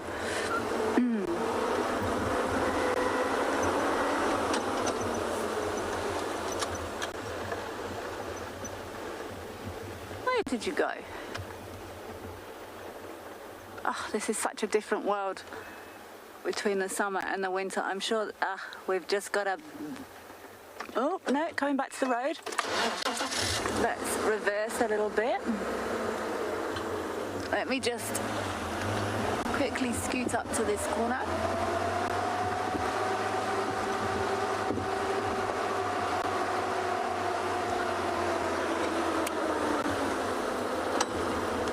Where did you go?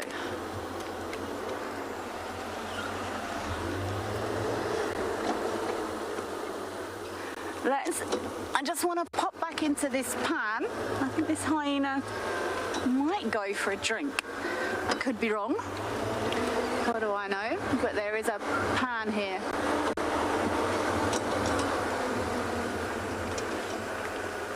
There we go. One drinking hyena. Say when, Odie. There we go.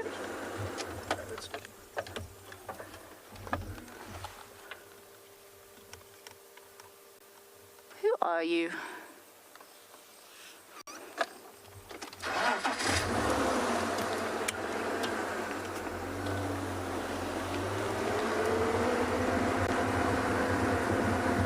Let's see if we can get an ID on this individual.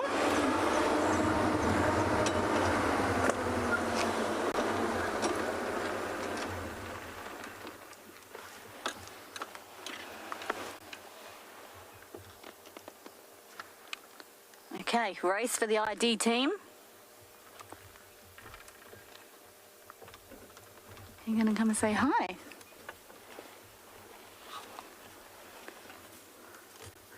Well, no raggedy ears.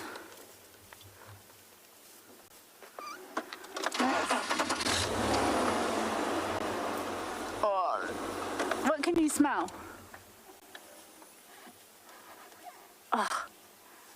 These animals follow their noses like bloodhounds.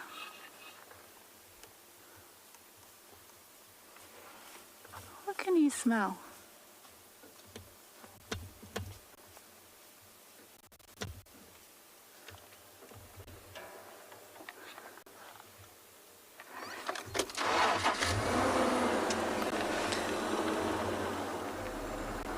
Hyenas often walk.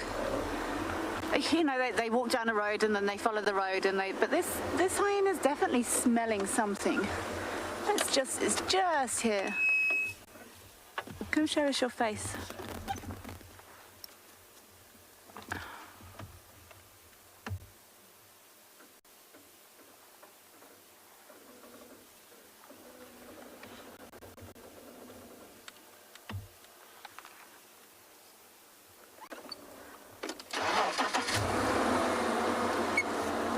Block you.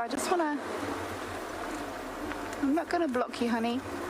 Let me just get in front. I'm not going to block you. You can keep walking. I'm just going to turn, Odie. I don't want to block this hyena. Oh. That was terrible driving. Sorry, Owen.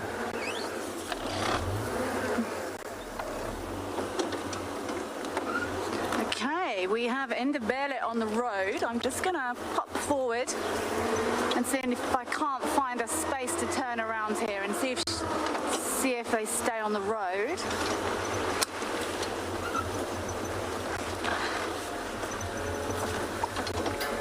This is where you turn around and they've gone. Have you gone? Oh yeah, they have. There we go. What a surprise. Okay, no, we've got you. We've got you, sweetie.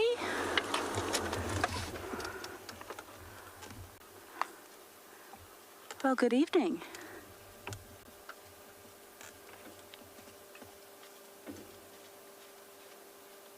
You can actually hear them shuffling. That sort of toes turned out walk. Oh, look, he's turning again.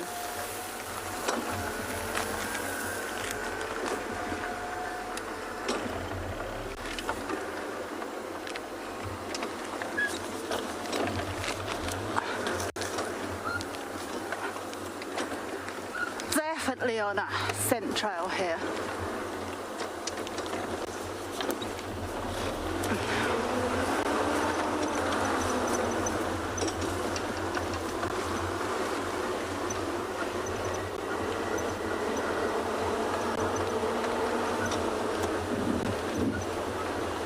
If this animal comes back to the road, then I'll carry on following, but I don't want to crash through the bush.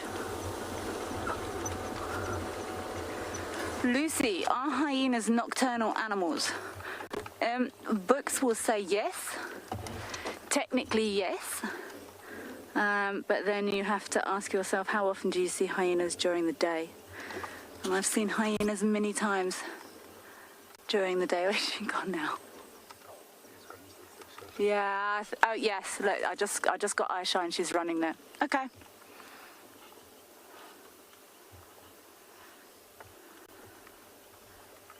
I just got eye shine through the thickets there.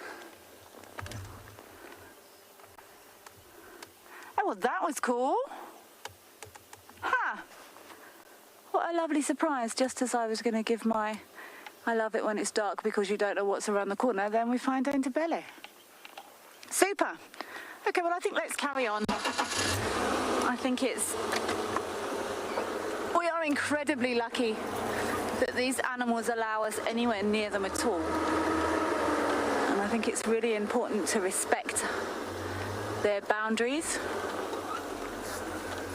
So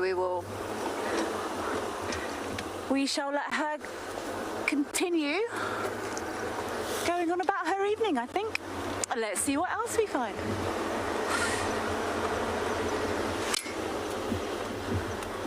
As we drove past this little pan, I did check for eyes at the pan because as the seasons are turning, water is becoming increasingly scarce. There's lots of natural pans that are now drying up.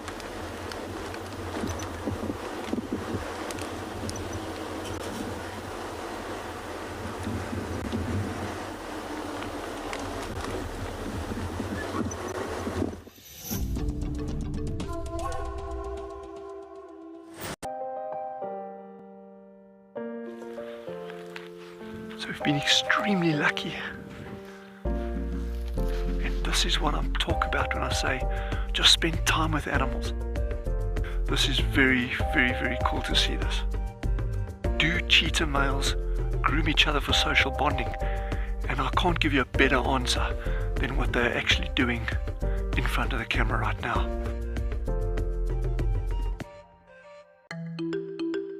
This is Picky Plastic, and Picky Plastic is excited about the Global Recycling Day.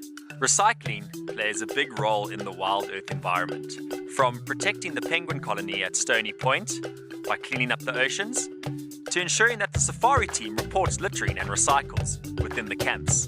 Join WildEarth and be a part of Global Recycling Day on the 18th of March 2022.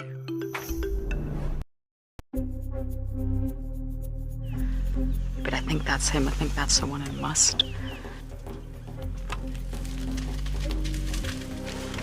Okay, this is getting serious now.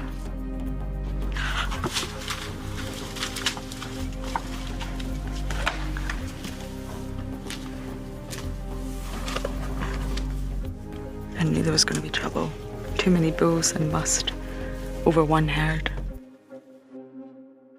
My favorite part of working with WildEarth is being able to share that passion with the world. I've always known that I had that passion. I've always wanted to share it, but I didn't have the platform that I needed to be able to do that. And knowing that I can share the passion that I have with everyone is what makes the biggest difference for me, because I'm changing people's lives, I'm changing animals' lives at the same time, and I'm living the best of both. So for me, nothing can beat being able to share that passion with you.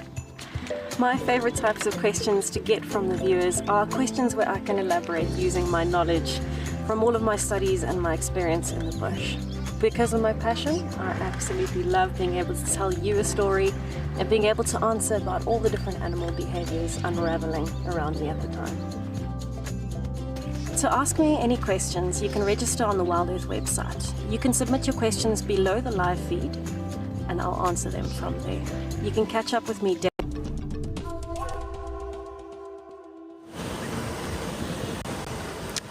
I'm slowly searching just through the drainage line now at Philemon's Dip. I'm checking for tracks on the road, but I'm also scanning with the spotlight, and I'm taking it very slowly because we could hear the hyenas. Quite a commotion coming from around what sounded like this area. What was that? Just be a leopard log. Yes, it's a leopard log. It looks like Mulwati turned to the side.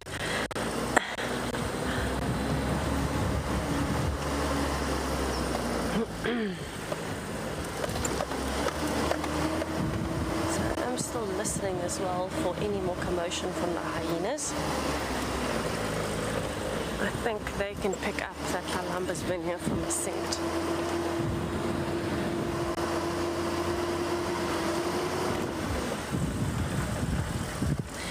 Laurie Lee, I would say probably the most unusual animal I've seen is a pangolin. It's a very rare animal and it's very strange looking. It looks similar to an armadillo if you haven't seen a pangolin before. Very scaly animal, and I didn't expect it to be as big as it was. I thought they'd be quite small. Even though you read their size, it's tough to conceptualize what it's actually going to be until you find it. And I was very shocked to find out that this thing was massive, well over a meter in length. Much bigger than I expected. And I've been very lucky. I've seen a good few pangolins in my guiding career. I've still got a few on my list though that I want to see that look unusual, something like an aardvark. Looks very similar to a pig, but maybe the color of a pig, shaped a bit like a dog, very rounded, long snout, very long, thin tail, and strange long feet with big claws. That's still on my bucket list. Both of them are nocturnal. I've only ever seen pangolins in daylight though. Very unusual. I think quite a lot of insects and spiders also look strange. So those are also added to the list. But in terms of the bigger animals, I would say a pangolin.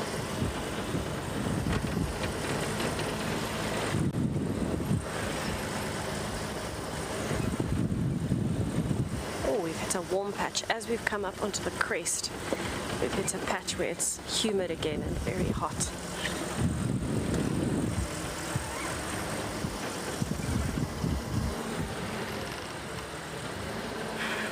I'm going to keep searching to try and find the commotion, but while I do that, I'm going to send you to Kelly to see what she's been up to in the meantime.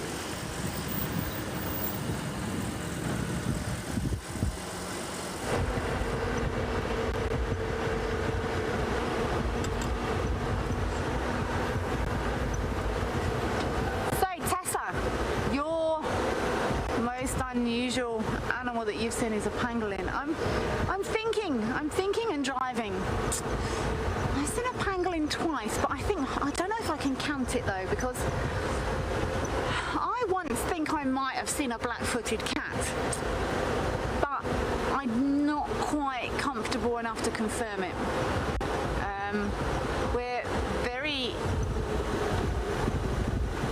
We're very picky in this industry as to what's allowable and what isn't. I think I might have once seen a black-footed cat. If it was, then it would be a black-footed cat. If I'm not classing it as allowable, then I will say a pangolin as well.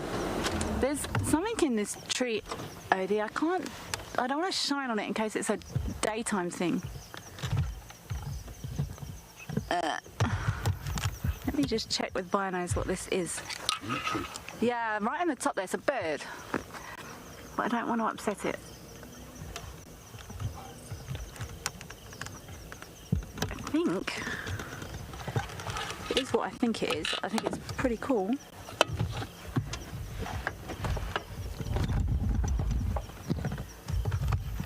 You in IR that, Odie, can I turn off?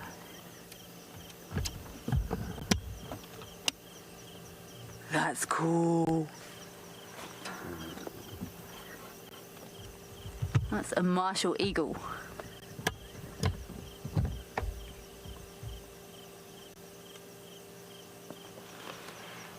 These are huge eagles.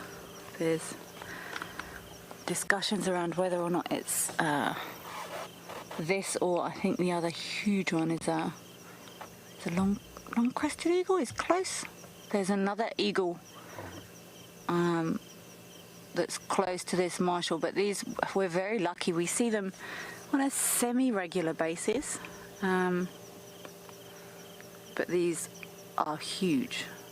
And you can actually see, I mean, it's in a tree far away over there, so it's a bit difficult to scale.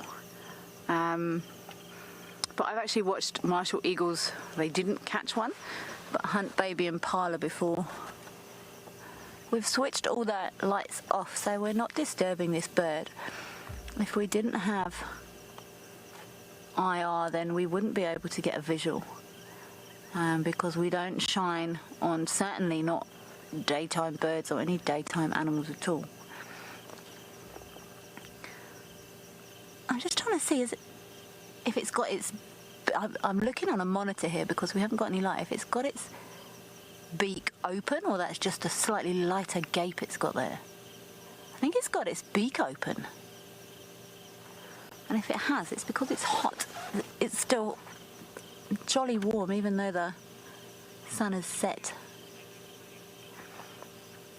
But yeah, I think it's got its beak open there. And the same as, you know, we see lots of birds. I think yesterday I saw a pied kingfisher. Everything is hot. I do think the weather's going to possibly break tonight, but this bird's hot. It's black. It's black on the top. And he's sitting on the top of this tree, but there's not a breath of wind. But how cool is that? A martial eagle. You can see that eye shine as well there.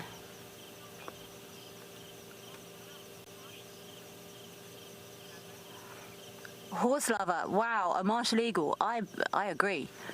It's always lovely to see these huge, big eagles, and they would kill a young impala just from its talons. They would just hit it and crush its skull.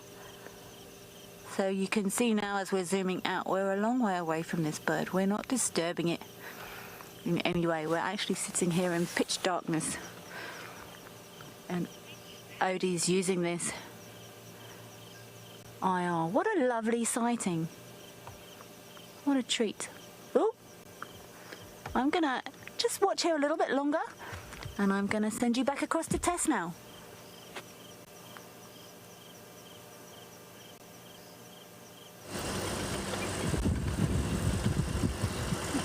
That sounds amazing, Kelly. Well done. I haven't seen a martial eagle here in forever.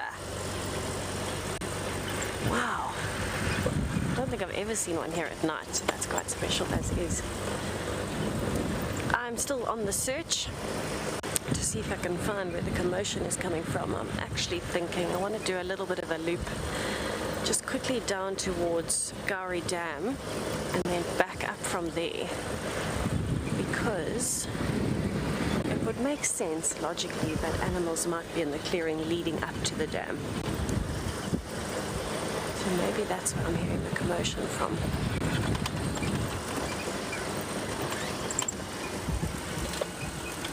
Now, there doesn't seem to be much life up in the clearing above Gowrie Dam, and I'm guessing that's because they can still smell Tlalamba and possibly hear the hyenas too. So the normal plains game, impalas, wildebeest, I have not seen many. I've only seen 2, and they were actually more towards Vuyatela access, that area, so quite far north of the dam.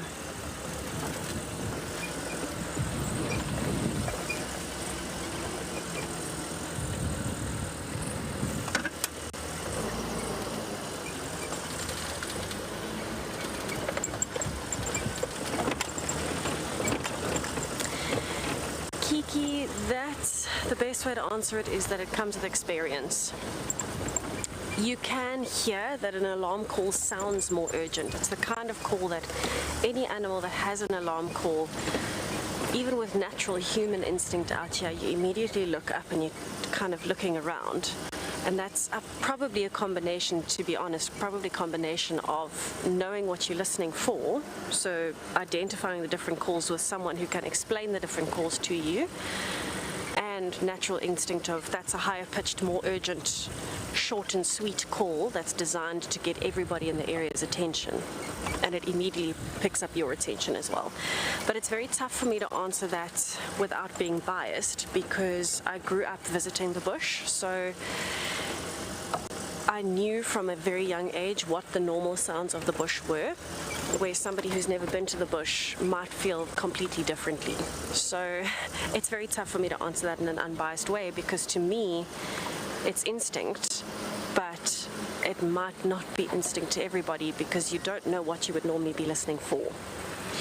So I suppose the best way to learn the differences would be to look them up, or to ask for somebody to help you with it.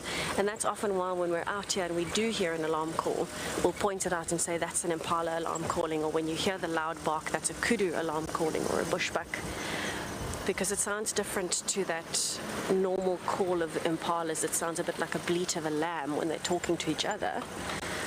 And when they're alarm calling, it sounds like a very loud sneeze.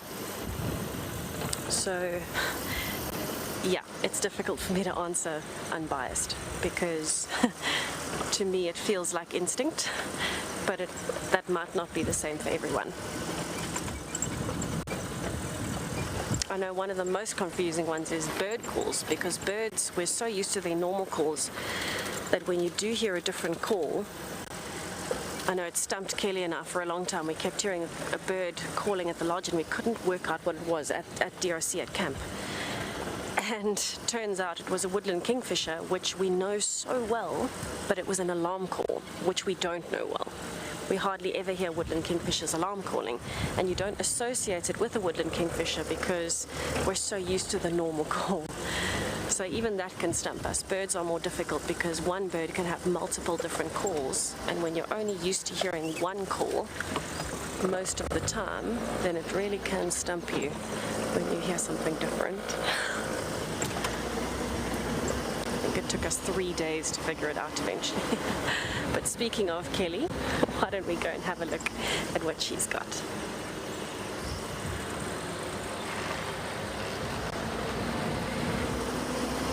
For a link. Did you thumb? Too late.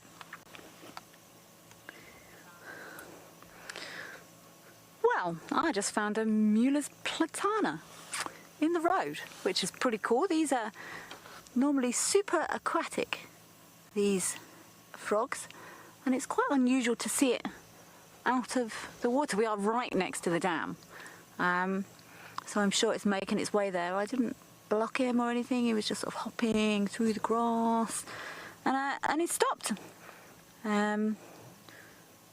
which is actually very cool. One of the distinguishing features of these platanas is very powerful back legs. Obviously all frogs have got fairly powerful back legs because that's how they jump.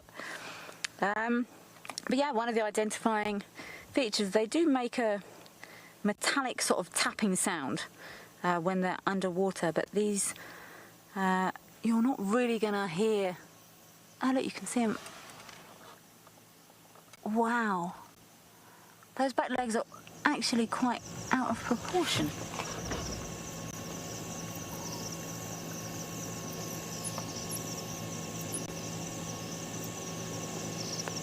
There's actually a couple of types of platana that we might find in this area.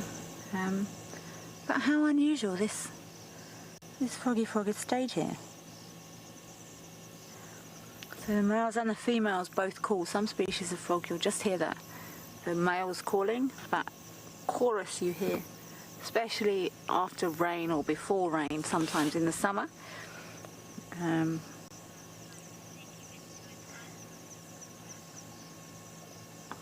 I'm sure this platana is making his or her way back into the water here.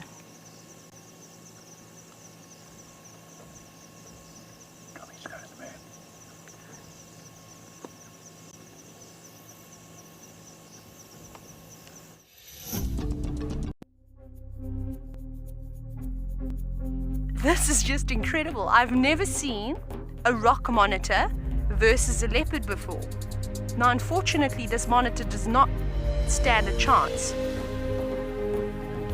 Oh, look at this. This is super exciting.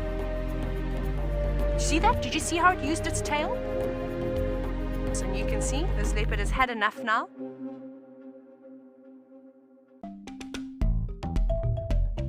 The WildEarth team and Cape Nature have partnered up to host a special event on Global Recycling Day 2022. Join the Penguin Beach team, Cape Nature and other volunteers to collect litter in the Cape Nature Marine Protected Area at 12 o'clock Central African Time on the 18th of March 2022. We will meet at the Dianthus Close parking lot in Betty's Bay. For those of you who can't join us on the 18th of March, WildEarth would love to see what you are going to get up to for Global Recycling Day. Send us your tweets on how you collect litter and rubbish at #WildEarth by the 16th of March 2022, and WildEarth will showcase your ideas and your photographs on the Penguin Beach Show and on our social media platforms. Myself and Sebastian were looking for the Birmingham Pride sub-adults, and we just found them stealing a hoisted baby impala carcass out of a tree. This is incredible. It's the first time I've seen one of these youngsters. Whoa! Quite a good chunk there. Nearly fell out doing it.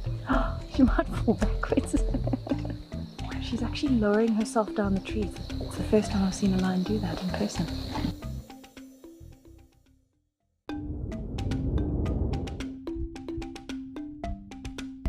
Identifying individual African penguins can be extremely challenging because at first glance, they all look the same. Identifying Duo, an African penguin with a double breastband, was extremely exciting for me.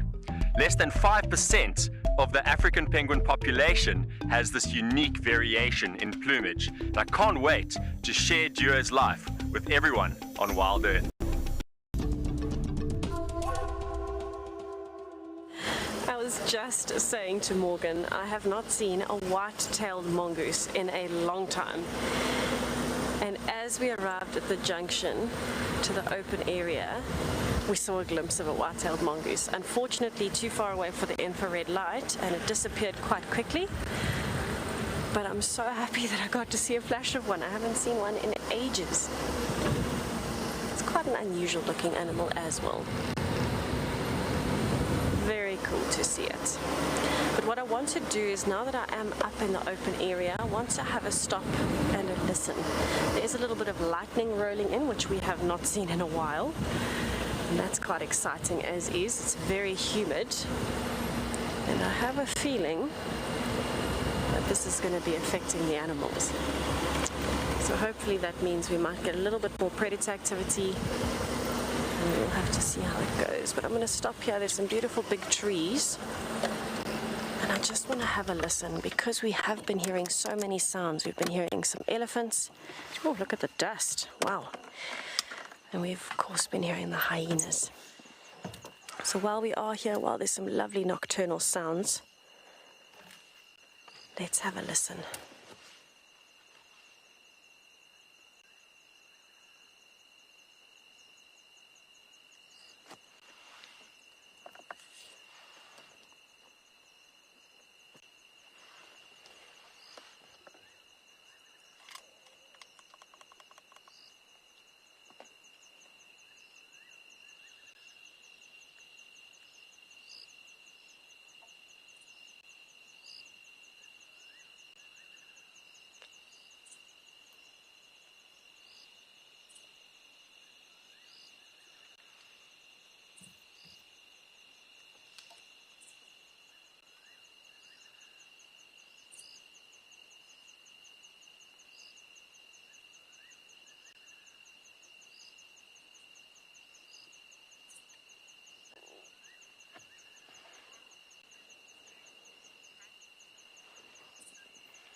Paul, different animals will react differently during a cold front, depending on the species. So things like elephants won't be affected too much because they've got a large body and they struggle anyway in the heat.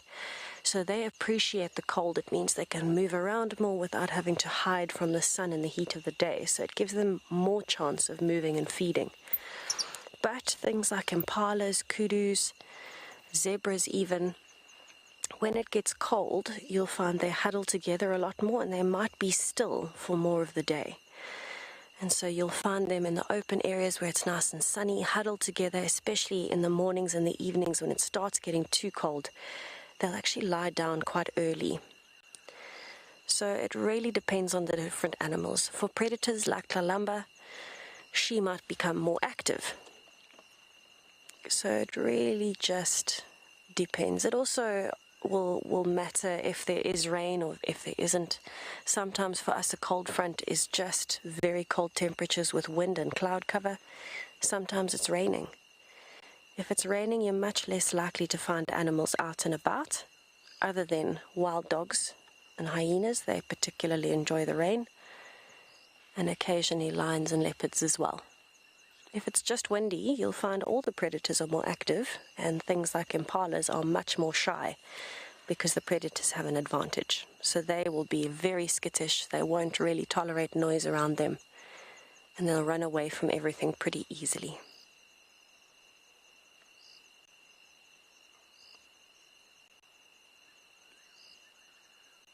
Interesting, it took until now for all that dust to settle. So it shows you how little movement there is in the air.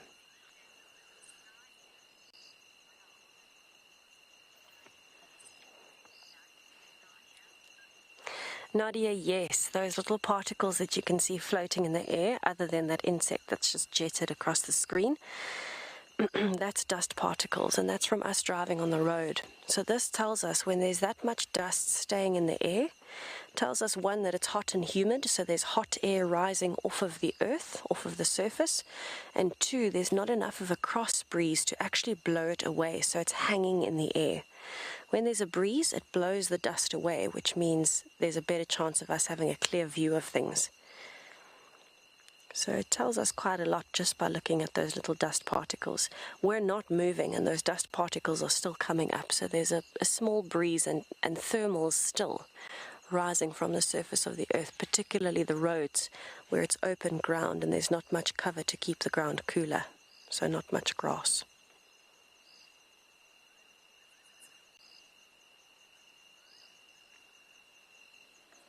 It's quite bright out at the moment, so with the naked eye I can actually see all of these shapes around us, and that's because the moon is just on about 3/4. So it's not an ideal night for predators to be hunting because it's easier to spot them.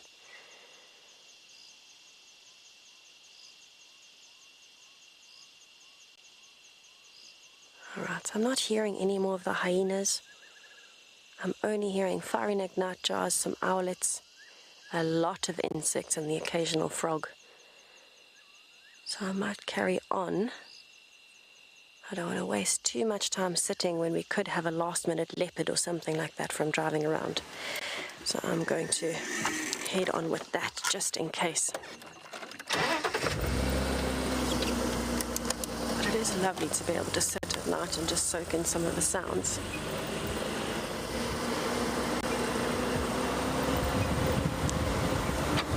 Alright, let's see if we can find any animals up on quarantine in this heat. But while I do that, let's head over to Kelly and see if she's had any success on her Bumble.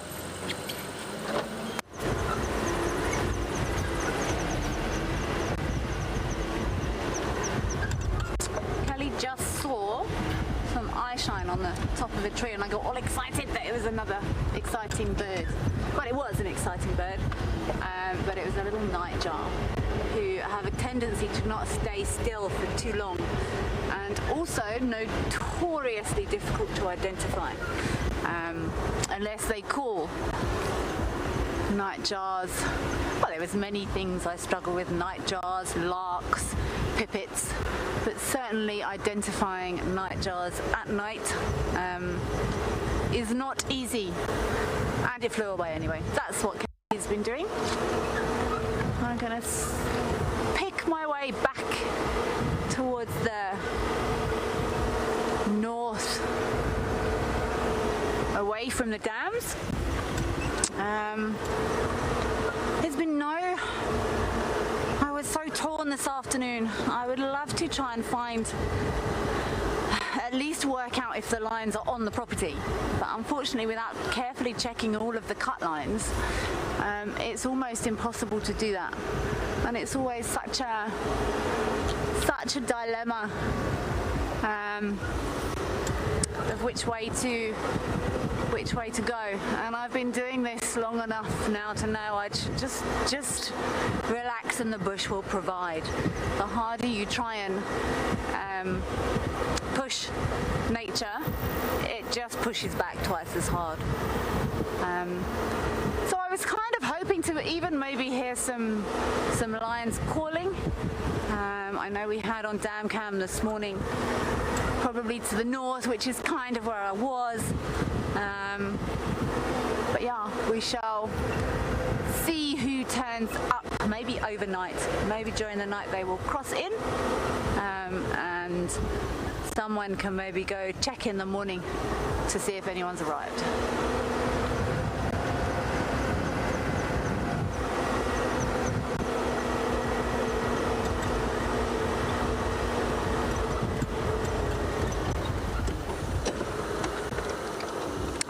A bush baby here yet, and I would like to. So I'm checking all of the possible eye shine in the trees.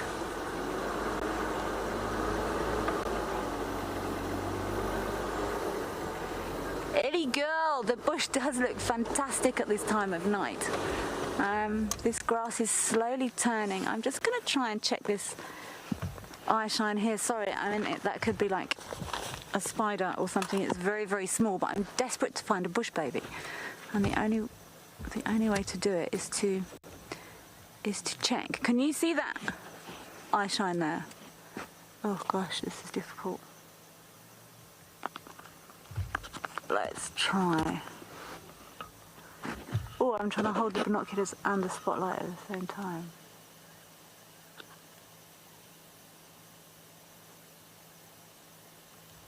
There's eye shine there, but I can't see what it is. Can you pick it up?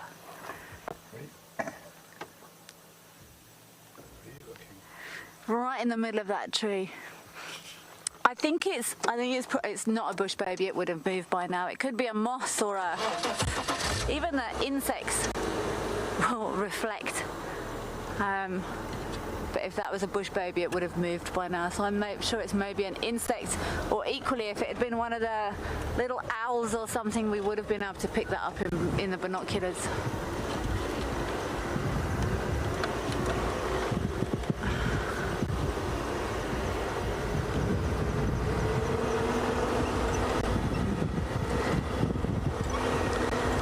I'm going to carry on looking for my bush baby.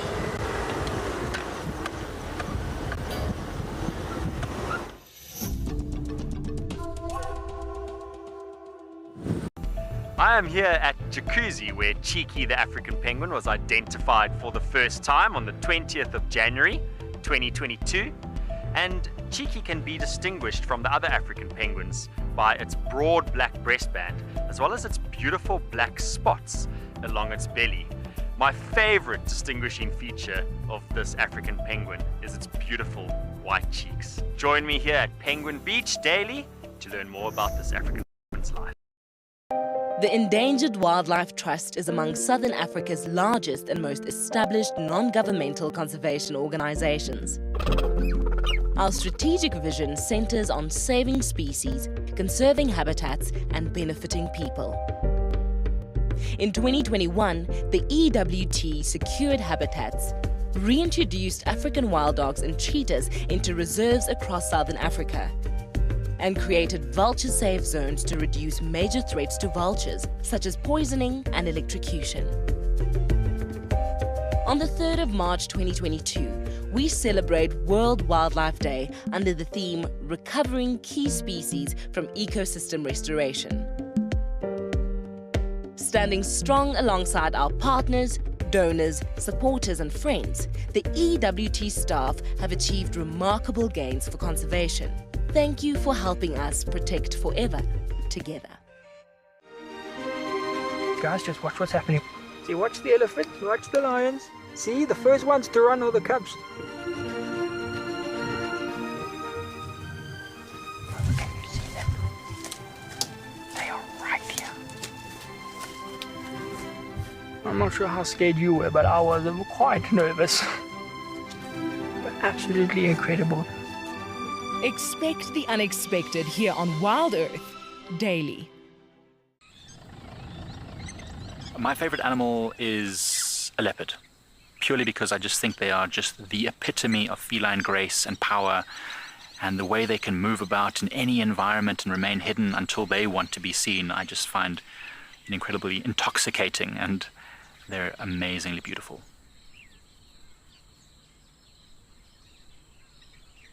Catch up with the guides daily here on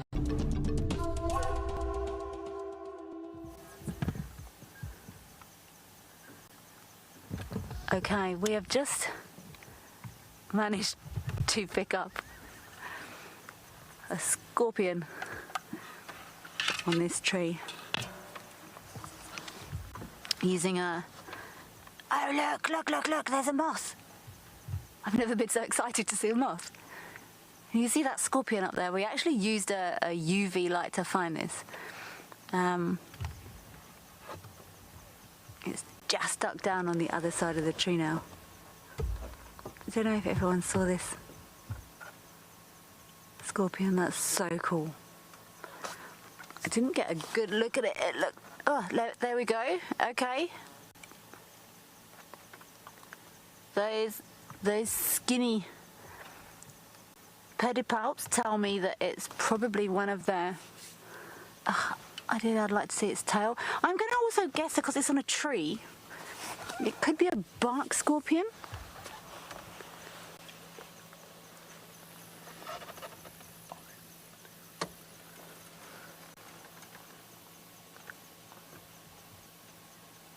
I'd love it to move around the other side here so I could get a good look at it, but it's difficult. But that is very cool. We didn't spot this just with a spotlight. We had help with a UV light. I think it might be possibly an olive thicktail. Annie, wow, yes, that's very cool. I did attempt to find a scorpion during my last stint, and I failed miserably. But I think this is possibly an olive thicktail. Normally these little skinny pedipalps mean it's either got big hands or a big tail. Big hands, that's not technically correct, but you know what I mean. And I could just see that tiny little skinny little pedipalp there, but that was very cool. That moth nearly bumped straight into it. We nearly got a live kill. I've never been so excited to see a moth, I don't think. Fantastic though.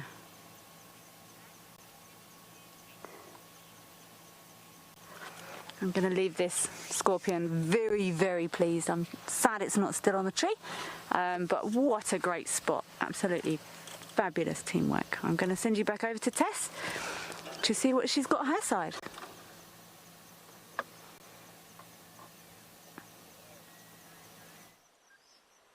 We seem to be having a lot of luck with unusual things this evening. Goodness. I have found the massive community web spider's nest that I was looking for. And I wanted to look for one because they are nocturnal spiders. So during the day you can see them out and about, but normally you see them more active at night. Now this, it's very hard to show the size at night, but to give you an idea, the webbing, which is all around those branches, creating that ball shape, is probably almost a ruler length across.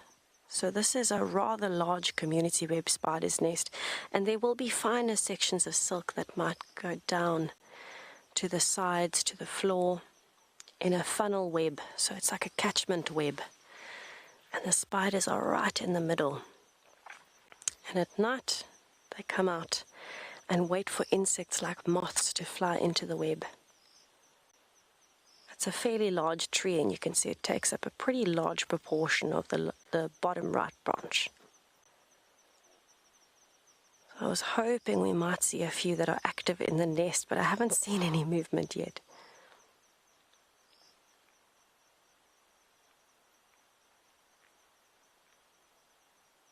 It's not the kind of spider that has skinny or long, thin legs. They have quite chunky legs, thick. Our alarm word, that is exactly what one of my brothers would say if I showed him a nest like this. He would not be very impressed. But it's another fascinating part of nature. As much as they can look a little bit strange because they've got 8 legs and the way they move can kind of trigger something in your brain, it's nice to look at from a distance, I'll give you that. Just imagine 100 spiders erupting out of that nest. Would be quite interesting.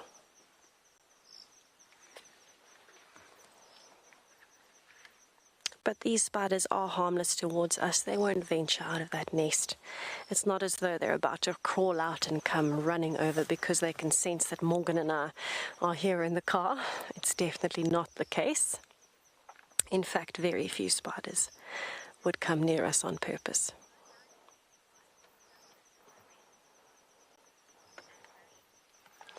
Anne-Marie, it was an absolute pleasure on our side to see Maribs and Tlalamba as well. I know everyone was waiting for an update on Maribs. And of course, I've been looking for Tlalamba because I haven't seen her or her cubs in a long time. So for me to be able to find her today, and thank you to Chris as well on Dam Cam for pointing her out. There's a leopard at the dam. It's been absolutely brilliant to see her.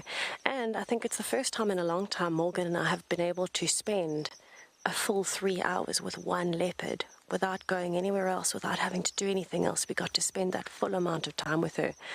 Unbelievable. And of course for Kelly to see my ribs is always fantastic.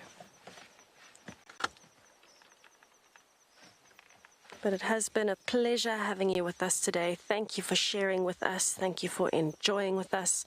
Please join us tomorrow morning. We're excited to see what else we can